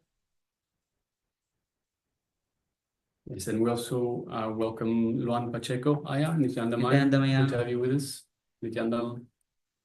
And we also have Ma Ling Ling Du that has joined us. Nithyananda. Welcome, Ma. All right, so let us move on to the, let's move on. So once again, Durva grass benefits. So it's the Durva grass itself detoxifies the entire system, and it helps boost the immune system as well. It helps to balance the pitta component. So we've just gone through the 3 different doshas, the Vayu or Vata, Pitta, and Kapha. And this Durva grass helps to balance the pitta components. And it also cures diabetes, psoriasis, eczema, HTN, menstrual issues. It also promotes eye health, helps with wounds, and of course helps against inflammations. And also it helps in chest to decongestify the chest, so against chest congestion, helps against constipation, and also against stress, and so much more. So as you can see, it is such a powerful grass, such a powerful detoxifier, a natural herb that helps us in so many different ways. So let's look at the recipe for the Durva grass, as we have been talking about the Durva grass recipe. So we'll be actually projecting. For first, we'll have a go through the recipe for this for the 1 person. Let's take 5 to 6 branches of the Durva grass. The Durva grass can be like 10 centimeter long with white salt, and so take the Durva grass like 10 centimeter long and wash it with the salt water, and cut them with the scissors and put the cut Durva grass in a blender along with some jaggery for the taste, 2 cardamoms, and half teaspoon of the cumin seeds. Cumin seed is optional. If you want, you can add, and if you wish, you can skip it. You may procure organic Durva grass powder if fresh Durva grass is not available in your location. Add 50 ml of water and blend it properly in the blender. After filtering, dilute the mixture in 1:6 ratio. So we'll be projecting the slide for your reference. You can, if you want, you can note it down. Have the pen and paper with you and note down this recipe for the Durva grass. It's a very beneficial recipe. The Durva grass, as we saw, the various benefits of it. So let's take a moment and pen down.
All right.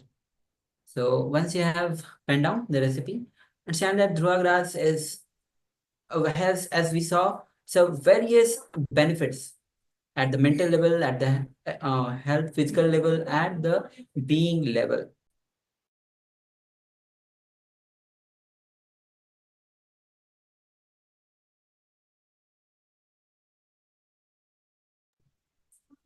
So as now we'll be entering, so there are various detox process. This is one of the detox that we have gone through. Throughout the program, we'll be going through various detox processes.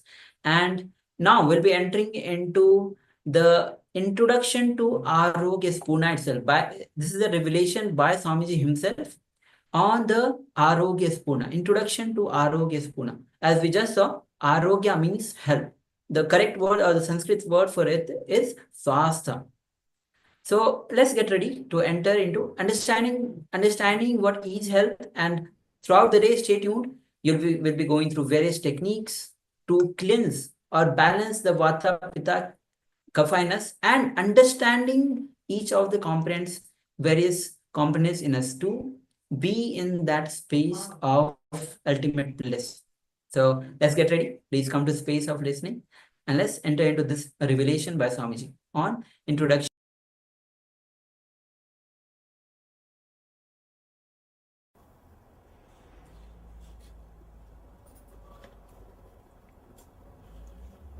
Health is not just diseaselessness. It is a positive well-being, completely centered on yourself.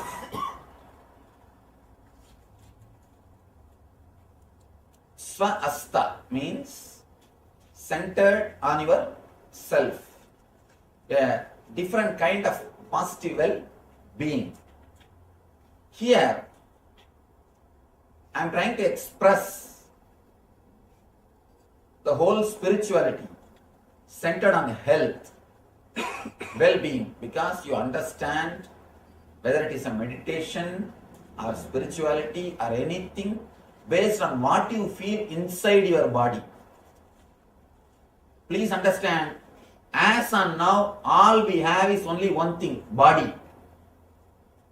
If we cannot handle this properly, if we do not handle this body properly, whatever we speak about meditation, spirituality, religion, everything is just dreams which turns the mind, that's all.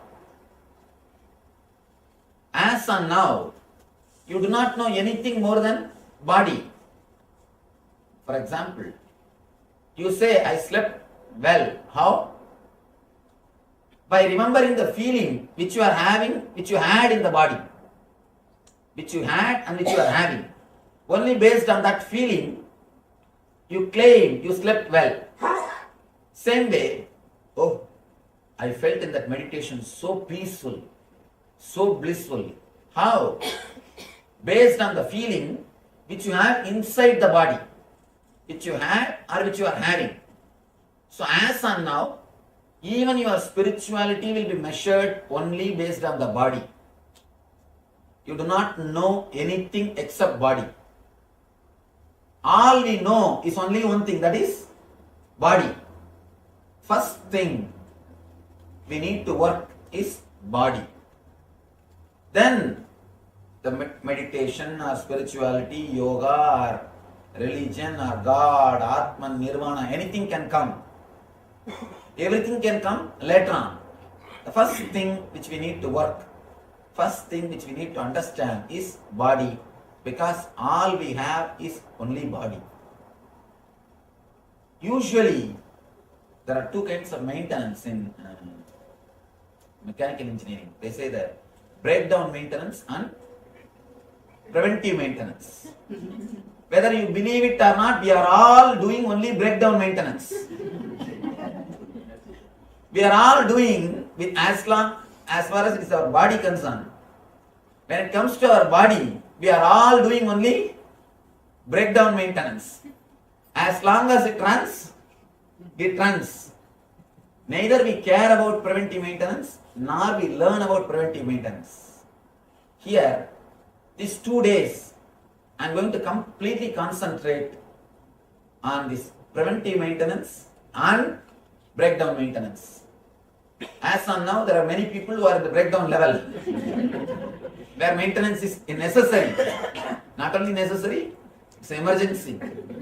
We will do the breakdown maintenance. Then some more tips for preventive maintenance. Whole thing, this whole Arogya Spurana is just these 2 words, preventive maintenance and breakdown maintenance. Straight away I am going to concentrate working on the body.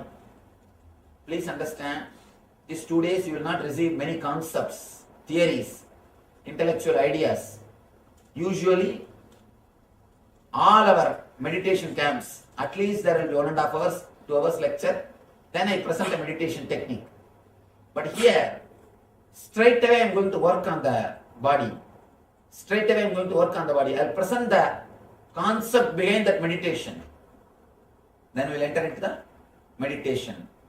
because I wanted you all straight away to have the benefit of meditation. Basically, if you already heard or attended some programs, you know the basic concept of how the body and mind and being are connected intimately. Here, instead of trying to present concepts, I wanted 2 days to be completely spent on meditation techniques, continuously working on yourself. Working on yourself. These 2 days, I'm going to concentrate only on body, only on health. Then all the enlightenment, meditation, everything can come later on. Let all those things come later on. All those things are secondary. Please understand. You may think you are a great seeker, but you are seeking only well-being inside your being, inside your space. Be very clear, you do not know anything else except a peaceful feeling or a blissful feeling. That's all. Whenever that happens, you say you had a spiritual experience. So whatever you think as God, meditation, religion, spirituality, everything is nothing but peaceful or blissful feeling inside your being. As of now, we are not eased with ourselves. Some reason, I can say social conditioning or torturing yourself. The initial level society teaches you. After that, you yourself master the technique and torture yourself. This goes on till you completely destroy the body and mind. We continuously abuse the system. You have security alarm system for your house. You protect your house so much, in which hardly you spend 12 hours. Maximum in this country, you spend only 12 hours in the house. Even if you don't have work, somewhere you move around. Hardly 12 hours only people spend average in their house. For that, you have so much of protection mechanism, alarm system, and so much of cleaning and everything. But you reside in the body 24 hours continuously. But you don't have any alarm system. The only alarm system is pain. Pain is the only alarm system. But the problem is, when alarm system goes on, you work only to switch off the alarm. You don't enter into the house and see where the thief is. Why the alarm is ringing? We never go and find the root or the reason why the alarm is ringing, why the pain is happening. All we try is put some painkiller and stop the pain. It's like you just switch off the alarm. That is not going to solve the problem. If you just switch off the alarm and next day when you go, nothing will be there. Please understand, we don't have any alarm system except pain. But whenever it comes, first thing we resist the pain. We do not understand the message delivered to us through pain. Whenever pain happens to you, there is a message for you. It is just an alarm. Look into the message. What exactly the pain is trying to convey? What exactly the pain wants to tell me? What exactly I need to learn from the pain? Same way, continuously our body is giving so many messages for us. According to Ayurveda, not only according to Ayurveda, according to the truth, human body is the most sophisticated, intelligent system in the whole planet Earth. If you see 2-3 things, first thing, converting blood into blood, which every day your body does. People come and ask me, Swamiji, why don't you do some miracles? Why don't you show us some miracles? Why don't you convert water into wine? Converting water into wine, breweries do. You don't need to be God for that. Converting water into wine is a great spiritual quality. That's what all the breweries are doing. Converting man into divine is the real thing, not converting water into wine. Anyhow, I always tell them, your body, see the miracles done by your body. Every day the blood is becoming blood. Whatever you add into your system, that becomes part of your system. If we have to do this mechanically, converting blood into blood, if we have to do it mechanically, we need an industry which runs 3 miles length. Scientists say 3 miles length the industry will run. If we have to do that mechanically, the outside, and if we have to do one information processing, means receiving one data from the world, processing it and giving the answer. For that, you need a computer which will be 3-story height. If we have to do that,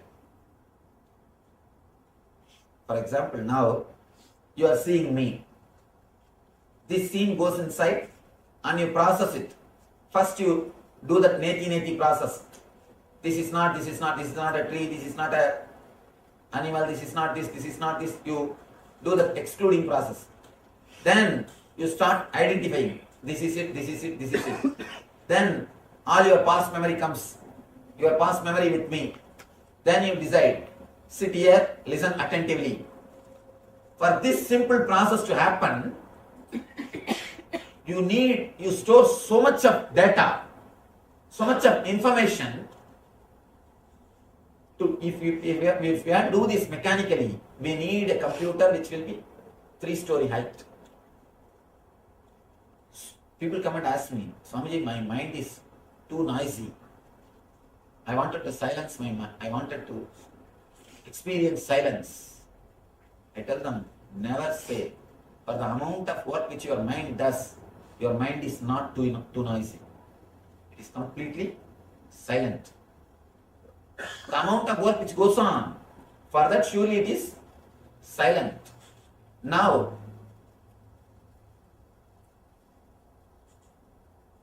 please understand the miracles happening inside your system continuously. So much is happening inside you, we never look into that because we never look into it. First thing, we take our body for granted. Next thing, start abusing it. Whenever you take something for granted, you start abusing it. The moment you take your relationship for granted, you will start abusing. The moment you take your house or some product for granted, you start taking things for abusing granted. We will start understand the moment.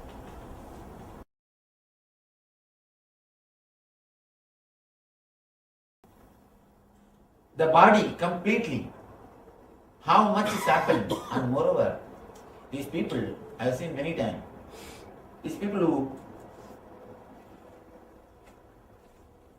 do whatever they want, finally they come and tell me, especially the so-called traditional Vedantis, they always come and complain to me, Swamiji, because of body, I am destroyed, because of my senses, all my life is wasted. They read some here and there some books and start abusing the senses. They continuously complain, no, my whole spiritual life is spoiled because of my senses, Swamiji. Because of my senses only, my whole life is spoiled. Please be very clear. Your senses are not spoiling your being. You are spoiling your senses. You have a deep desire. Your senses are cooperating, just helping you. You have a deep desire to go and drink. Your legs are helping you. What to do? Through the legs, you go to the bar and abuse your system. And then come and tell me, because of your senses, you are losing all the spirituality. Please be very clear. It is not our senses which is abusing us. We who are abusing our senses. We who are abusing our body. Whatever we want, we use. Whatever way we want to enjoy, we use our body for that. We abuse our body. Then we blame the body finally. Anyhow, whether you blame the body or not, who is going to suffer? You are going to suffer.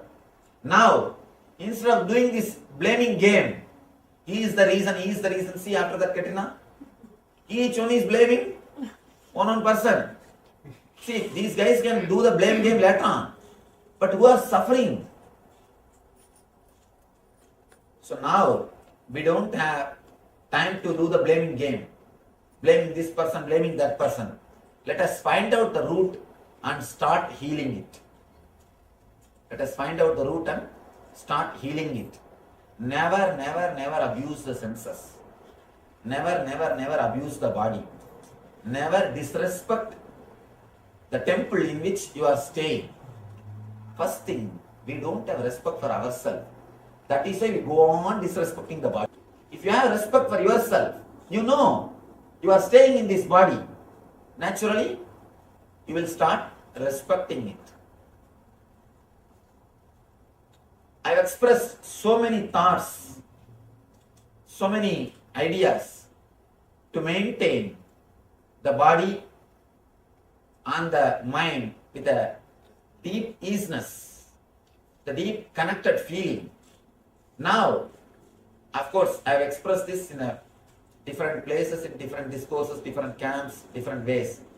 Now I am trying to collect all the thoughts and present it in one form, in one set, only based on the physical health. Giving, meditation, yoga, pranayama, whatever. We have so many different abilities of our being. One, we can change the energy through the breathing. Next, we can change the energy through visualizations. We can change the energy through kriyas. We can change the energy through meditation. We can change the energy through verbalization. I am using all these things, above all, the energy of consciousness. Whole thing just to make you healthy. These 2 days, please do not ask any question which is not related to health. Put questions only which is related to health. Let us first work on them. To tell you honestly, people are not ready to sit 2 days for their body's sake. If you give them some promise, God will jump on your head, or some gold coins will be showered on your head, and you will have dabbu. Then they are ready to sit for even 1 month. But if I tell you will feel healthy, you will be okay. No, already I am healthy. What is there? Especially as Indians. Indians don't have health consciousness at all. Completely, once it breaks down, only then they even look at the body. Only then they look at the body. Body is the last thing in their laundry list. In their laundry list, body is the last thing. Anyhow, at least now, let us work on the body. Let us work on the preventive maintenance and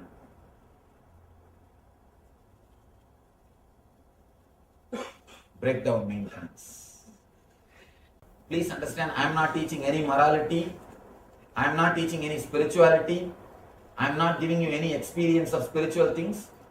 I am not asking anything. I am not going to talk anything about spirituality. We are going to straight away work on your body. I am not going to give you any theories. And to tell you honestly, I don't believe in theories. I don't believe in talking. I don't believe in words. But straight away, if I ask you to meditate, you people will have so many thousands of doubts. Just to convince you logically, I speak few words before the meditation. Let's do some work. Let us work on the body. Let us do something. Vivekananda says beautifully, if you can imbibe just 5 concepts in your life, that is 10 times better than reading the whole library. Reading the whole library. There is no need to read the whole library. Just bring it to the Just let us work. Work on the body, work on the mind. Even for spirituality, working on the meditation only will work. That only will help. I always tell people, your work will speak for you. Your speaking will never work for you. Your speaking will never work for you. Your working will speak for you automatically. Here, first thing, we are going to work on our body to remove the unnecessary toxins. I have to use the word toxins because I don't know any other word. In Sanskrit, we call them dosha. In English, I don't know any other equivalent word. Basically, the dosha is because of the imbalance of vada, pitta and kapha. These three, then you will be able to understand, because there is no exact translation. It's all the words I am using are from Ayurveda system. The exact translation words are not there. Even the Ayurvedic books, English books, they use the same word only. They just give the meaning and they use the same word. All these three are responsible for our body functioning in a balanced way. Same way, all these three are only responsible for all our diseases. All our diseases. When we work on these three, whatever we have inside the body, it can be completely healed. It can be completely healed. One more thing, when we work on the vada and pitta and kapha, even your bone structure will start healing itself. If somebody has got bone problems, even that will start healing itself. Because bone also is continuously created our body. Don't think you have the same bone structure. Continuously body is healing itself. Continuously body is altering itself. Continuously body is doing the repairing work. Because it is intelligence. As I was telling you, our body, human body, is the most intelligent system in the whole planet Earth. The amount of work which is happening inside, if you see, it is equivalent to the amount of work which is happening in the cosmos. That's why they say macrocosm and microcosm. Macrocosm is this universe. Microcosm is this body. Brahmanda and Pindanda. In Ayurveda, we call the body as Pindanda. Pindanda means the universe in miniature form. It is not just the body. It is the universe in miniature form. This universe in the miniature form. So please understand, we are going to work on the microcosm, which is intelligence. First thing we need to understand, we need to realize your body is intelligence. It is not dead as you think. It is not just biomechanism as you believe. It is living intelligence. It responds to your thoughts. It responds to your thoughts. A simple experiment. If you close your eyes and remember your enemy, enemy means person who gave you money and asking back. To whom you gave money who is not giving back. Just remember that person. Within 2-3 minutes the BP will increase. BP will increase. And the pulse rate will change. Your whole temperature will be different. Means what? Your body responds to your thoughts. Your body responds to your thoughts. Same way, any scene or coding which awakens fantasy, immediately the body temperature is different. Immediately your body is different. Please be very clear. Your body responds to your thoughts.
Yes, Nithyananda, all of you.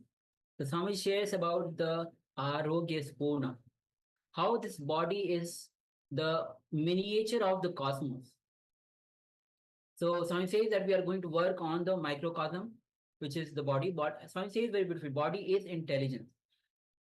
Body is the most intelligent thing in this planet Earth. Our body, human body, is the most intelligent thing in this universe. And it's not dead as we think. It is a living intelligence, and it responds to our thought. And so now Swami has already introduced about the intranization exercise. We'll be entering into the intranization exercise guided by Swamiji himself about writing the pains, irritation, and disease. So have the pen and paper with you, as it's an intranalization exercise. So take a moment. You'll be writing down the pains, irritations, and disease in this intranalization exercise. So let's get ready with the pen and paper as we enter into this intranalization exercise.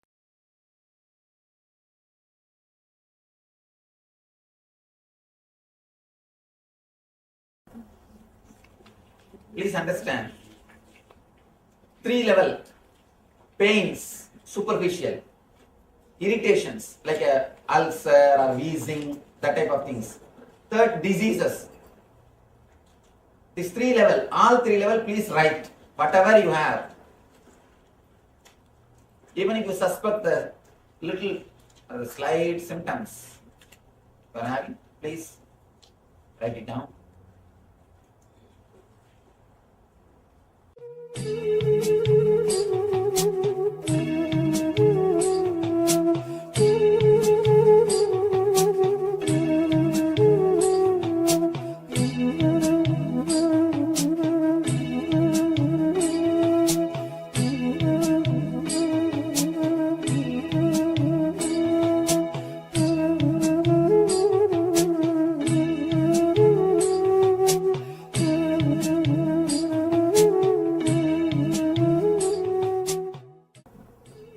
For yourself, you are not going to show to anybody. Even I am not going to read, so you can write clearly.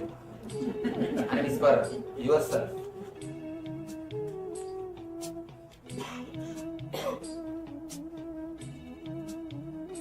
And keep it safely with you so that the next person doesn't read. Don't copy from the next person. Don't show to that person and don't copy from the next person. Indian schools, the copying is a big problem. These kids, without even knowing what they are copying, they copy. Once really it happened. One of my classmates was sitting and copying whatever I am writing. Simply the teacher caught hold of him and he corrected the paper. Because the question is, what is your name? He simply wrote what I wrote. So, please don't copy.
Now slowly you can relax.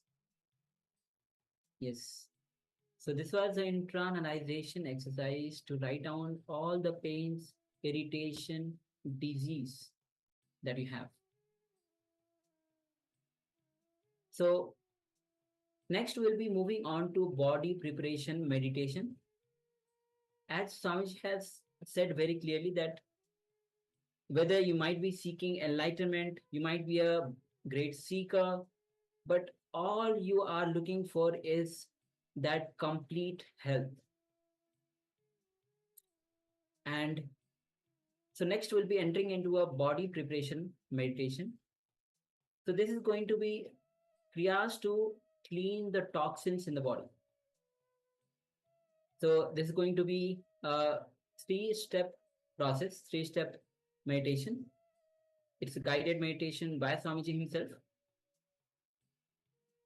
You need a ribbon to tie your eyes. So make sure that you're having a ribbon to tie your eyes during this meditation process.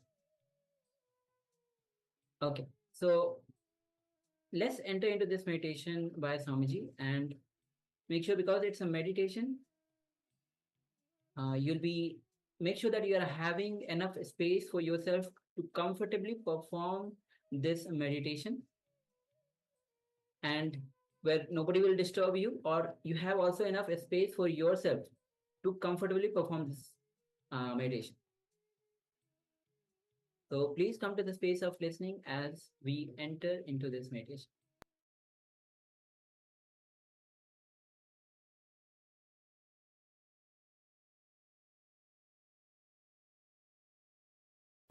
These are all kriyas to awaken the energies of your body, to clean the body. I can say it's one of the important kriya from Ayurveda system. It's a 30 minutes kriya. First thing, of course, if you are dentist training, you might have done it. It's related to the bioenergy. First thing, you will continuously shake the whole body. First 10 minutes. Second 10 minutes, of course, it's very funny. If you have done our LBP, you know the Manipurana meditation, catharsis. Here again I am using the catharsis to clear the pitta. See, there are all the three energies. All three energies will be balanced by these 3 steps. First 10 minutes, I wanted you to completely shake the body. If you have you seen the Parkinson's people? How they shiver? Like that, now consciously shake. If you don't do consciously, body will start doing after some time. Because so much of toxins added. What will it do? It will start doing by itself. Now let us clear everything. These are some kriyas to clear the body, to clear the toxins. First thing, 10 minutes, shake. Completely shake the whole body. Don't allow even a single energy center to rest. According to Ayurveda, we have 74,000 energy center in our body. 10,000 is in the head. 74 in the body. And you'll be surprised, only 13,000 you use from your birth to death. From your birth to death, you use only 13,000. All other energy centers, they take VRS without even joining the duty. They just take VRS without even joining the duty. They never come to life. You never use them. Now, you are working to awaken them. First thing, 10 minutes, completely, wild way, shake your whole body. Your hands, legs, neck, the whole body, as wildly as possible. Let it become like a liquid. I'm just making your whole body as a liquid. As of now, it is solid, just tensed like a stone. That is why you will never allow the energy flow. That is why you never allow the self-healing effect to happen in your system. Whatever prints are there, just you hold them. You just hold them. You never let the breeze in. Here, by shaking the whole thing, your whole body will become like a liquid. Don't be afraid. These are all foolproof, solid techniques. Anybody having heart problem? Only people who are having heart problem. Those people don't do. I'll give you a little altered technique. For how many? Only one? Please raise your hand. Yes. You people will not do this meditation, and others can do. Just shake the whole body, neck, head. Do not allow even a single energy center to rest. Just for 10 minutes. In a wild way. The next 10 minutes, if you have done LVP, you know, the Manipura, the catharsis. Just create whatever sound comes in your mind. Just create whatever sound comes in your mind. You may think, what is this, Swamiji? You will look like a mad. Please understand, if you don't become mad now, you will be mad in the house regularly. Continuously you are vomiting on others. But don't you see? The irritation which you are carrying inside only, you are vomiting on others. Even for small things you shout. Even for small things you shout. You wait people to do mistake so that you can relax. You can just catharsize. You can just feel a little empty. You are just overflowing with irritation. You just wait. A small sound is enough. The sound which you create will be 10 times worse than that small sound. Child, if it drops a tumbler, that is one small sound. But sound which you create. Have you no sense? What are you doing? You will be creating 10 times more sound. Wife, when she keeps a coffee cup, a small sound enough. Have you brought from your father's home? Then she will start. The job which you are doing, coffee itself is too much. Keep quiet and drink. And then the whole thing, whole drama starts. After that, you know what usually happens. Anyhow, we are just overflowing with irritation. We are just filled with irritation. That is why we don't feel comfortable wherever we go. Whether it is some party or house or office, continuously sitting and watching like a supervisor. That long face. The Buddha. No, really, that's what we are doing. Please understand that is what we are doing. Because we don't feel comfortable with anything. Wherever we go, we just continuously try to protect ourselves. Should I be here? Should I not be here? What am I doing? These things are going well? Or am I maintaining my status? Continuously you are bothered. That actually, you do not know the amount of irritation which you create inside you by continuously protecting your so-called status or prestige. Please try to relax. At least now. Of course, from Monday onwards you do whatever you want. Now if you can relax, it will be easy for you to get healed. It will be easy for you to remove the Vada, Pitta, Kapha inside you. And please be very clear, Vada, Pitta, Kapha, all the three are directly related to your mind. Your Pitta is directly related to visualization. Vada is directly related to verbalization. And Kapha is related to consciousness. That is why if the Pitta becomes too much, your visualization will be imbalanced. See, people who can't visualize things properly, naturally we tell them, I think the Pitta has gone to head. That is why he is not able to visualize. When you drink, why do you see 2-3 forms? Because the Pitta is imbalanced. If you drink too much, you start seeing 2-3 forms. You start seeing so many things. Yes. One guy goes to the hospital with his friend.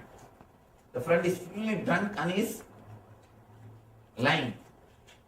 He goes to the doctor with his friend. This guy, both are drunk. And this fellow a little too much, so he's flat. Doctor comes and he does the first aid. The doctor asks the guy who's lying, hey, what's happening to you? What's your name? This guy tells his name. My name. Something. Then he asks, are you seeing animals all over the room? Are you seeing different figures all over the room? Are you seeing some ghost? This guy says, no, I am not seeing anything. I am perfectly alright. I am not seeing anything except you. Then the doctor says, oh, no problem. Then you are alright. By tomorrow morning you will become alright. But the friend says, doctor, please do something. You know, I know, room is filled with animals. All ghosts are here. He is not able to see even these things. Please do something and let him be healed. You also know, I also know. Room is filled with all the animals. So this guy is seeing all those things. Actually, when your Pitta is imbalanced, your visualization is imbalanced. Your visualization is imbalanced. Your clarity of thinking is imbalanced. Whenever you carry the irritation, same way you imbalance your Pitta. You imbalance your Pitta. Now, throw away all the negativity which you are carrying. Empty all the irritation which you are carrying. Let it come out in the form of shouting or crying or screaming. Don't bother, we have soundproof system. Don't bother. Just bring them out. Let everything come out. After that, last 10 minutes, sit silently. Sit silently. Let me explain once more. First 10 minutes, shake the whole body. Shake the whole body so that your body will become liquid. Next 10 minutes, let all the irritation come out. Third 10 minutes, sit silently and witness whatever is happening in the body and in your mind. It's the initial preparation technique. I'm preparing you, tuning the body to enter into the deeper level things. Only by working on you, you will achieve something. Whatever it is. Can you get something just by words? You can't get mango out of mantra. Use any mantra. Can you get one mango? Nothing. It will come only by working. Let's work on our self. Yes. Do we keep sitting? No. First 2 steps you will stand. Last step you will sit. No sitting in the chair. Last step you can sit. Try your best to sit in the ground. If you can't sit in the ground, Then sit in the chair. Any doubt in the instruction? Okay. Please tie the ribbon and stand up. Make enough space. After tying the ribbon, stretch your hands and see that you are not hitting anybody. Don't take revenge. Please do not open the ribbon till the meditation is over. For complete 30 minutes, keep the ribbon, keep the eyes closed. Do not remove. Heart patients, please come this side. Come here. And if any of you are high BP patients, you also can come here. Please do the second step, third step, but not the first step. You can sit here in the chair. Second step, you can start doing.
It's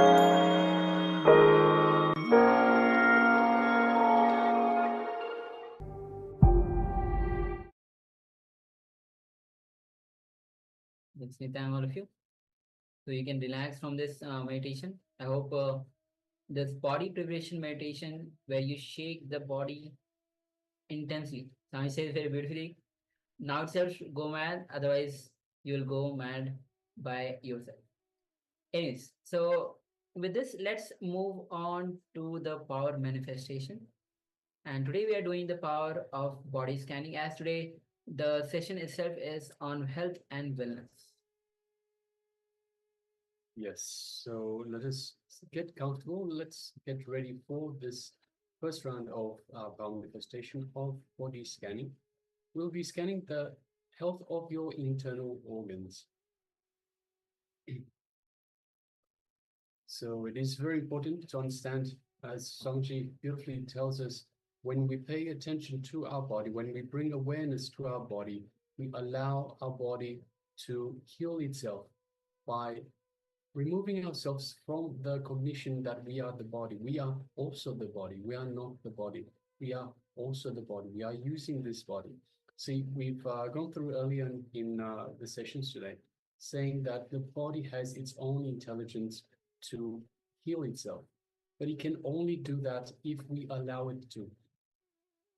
The body listens to you. If you say you are the body, then the body says, yes, by all means, take over. So by allowing the body, by removing ourselves from the identity with the body, that we are the body, then we allow the body to heal itself. And through this power manifestation, we are scanning through the internal organs, the health of our internal organs. And we have a look, we give the awareness, the energy that the body requires to heal itself. So this is not just a power manifestation of scanning the health of the body, but also healing. So we provide healing by simply providing the awareness. So awareness is energy, it is consciousness, and it brings the required energy for the body to heal itself. So that's why when we scan through, if there is any issues with the body, and we look further, look deeper into these issues with the body, we provide even more consciousness, more awareness into that problem area, if there is a problem area, and the body will heal itself, will get the required energy and will heal itself. So this is the idea, the science behind this power manifestation. So let us get ready. Let us sit comfortably with the head, neck, and spine in a straight line. And let us first of all unclutch. So it is important to remove the self from the body. So let us unclutch from the mind. Any mind, any thought that comes through, any worry, any impossibility, let us unclutch from it again and again and again.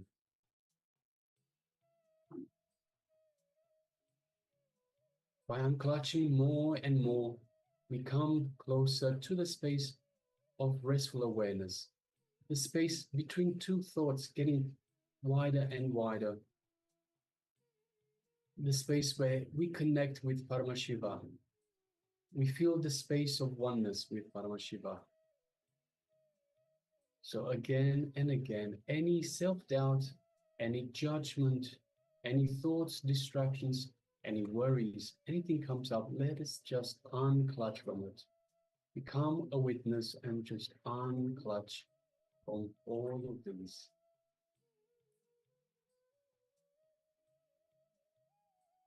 Now let us bring our awareness to our inner space, the Ananda Ganga region, just below the heart center.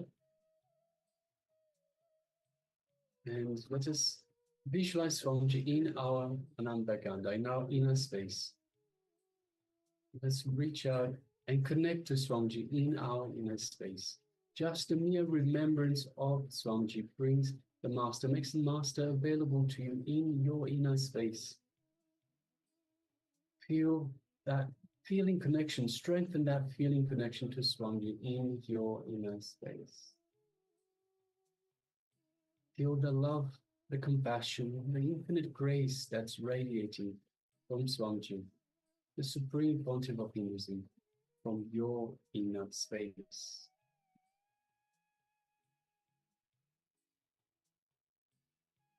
Feel the space of oneness with Swamiji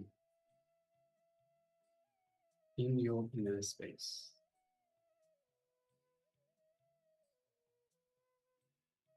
Now let us move our awareness to the third eye, just between the eyebrows. And we'll be scanning with the third eye in the power manifestation. So through the third eye, let us look into Swamiji's third eye, feeling that connection, feeling an energetic connection from Swamiji's third eye into your third eye.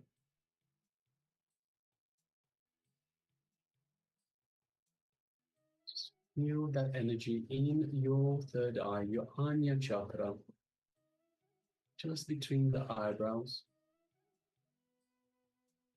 The Swamiji is awakening and activating your third eye. Just take a moment and feel that energy in your third eye.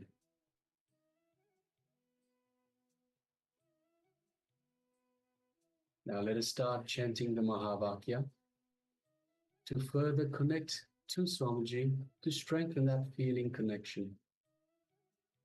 Om Nithyananda Paramashivoham. Om Nithyananda Paramashivoham. Om Nithyananda Paramashivoham. Let's continue chanting the Mahavakya, and from this space of oneness with Swamiji, let us start scanning through our third eye, just going from top to bottom, visualizing your body in your third eye, scanning through the general health of your internal organs. Let us now begin.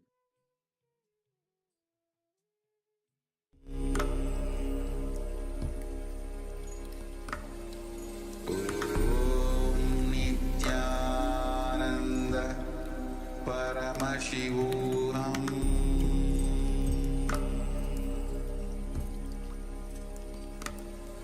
Om Nithyananda Paramashivoham.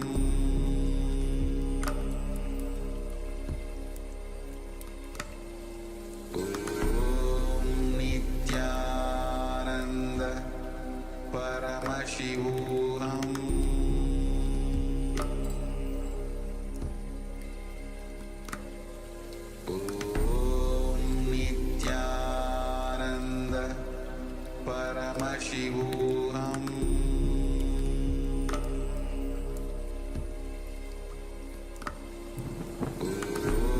Om Nithyananda Paramashivoham.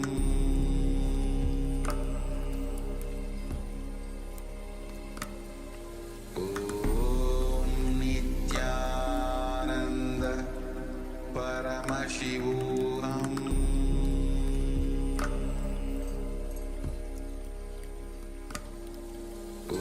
Om Nithyananda Paramashivoham.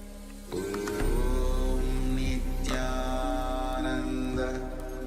Paramashivoham.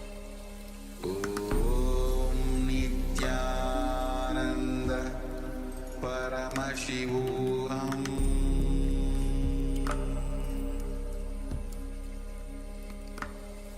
Om Nithyananda Paramashivoham.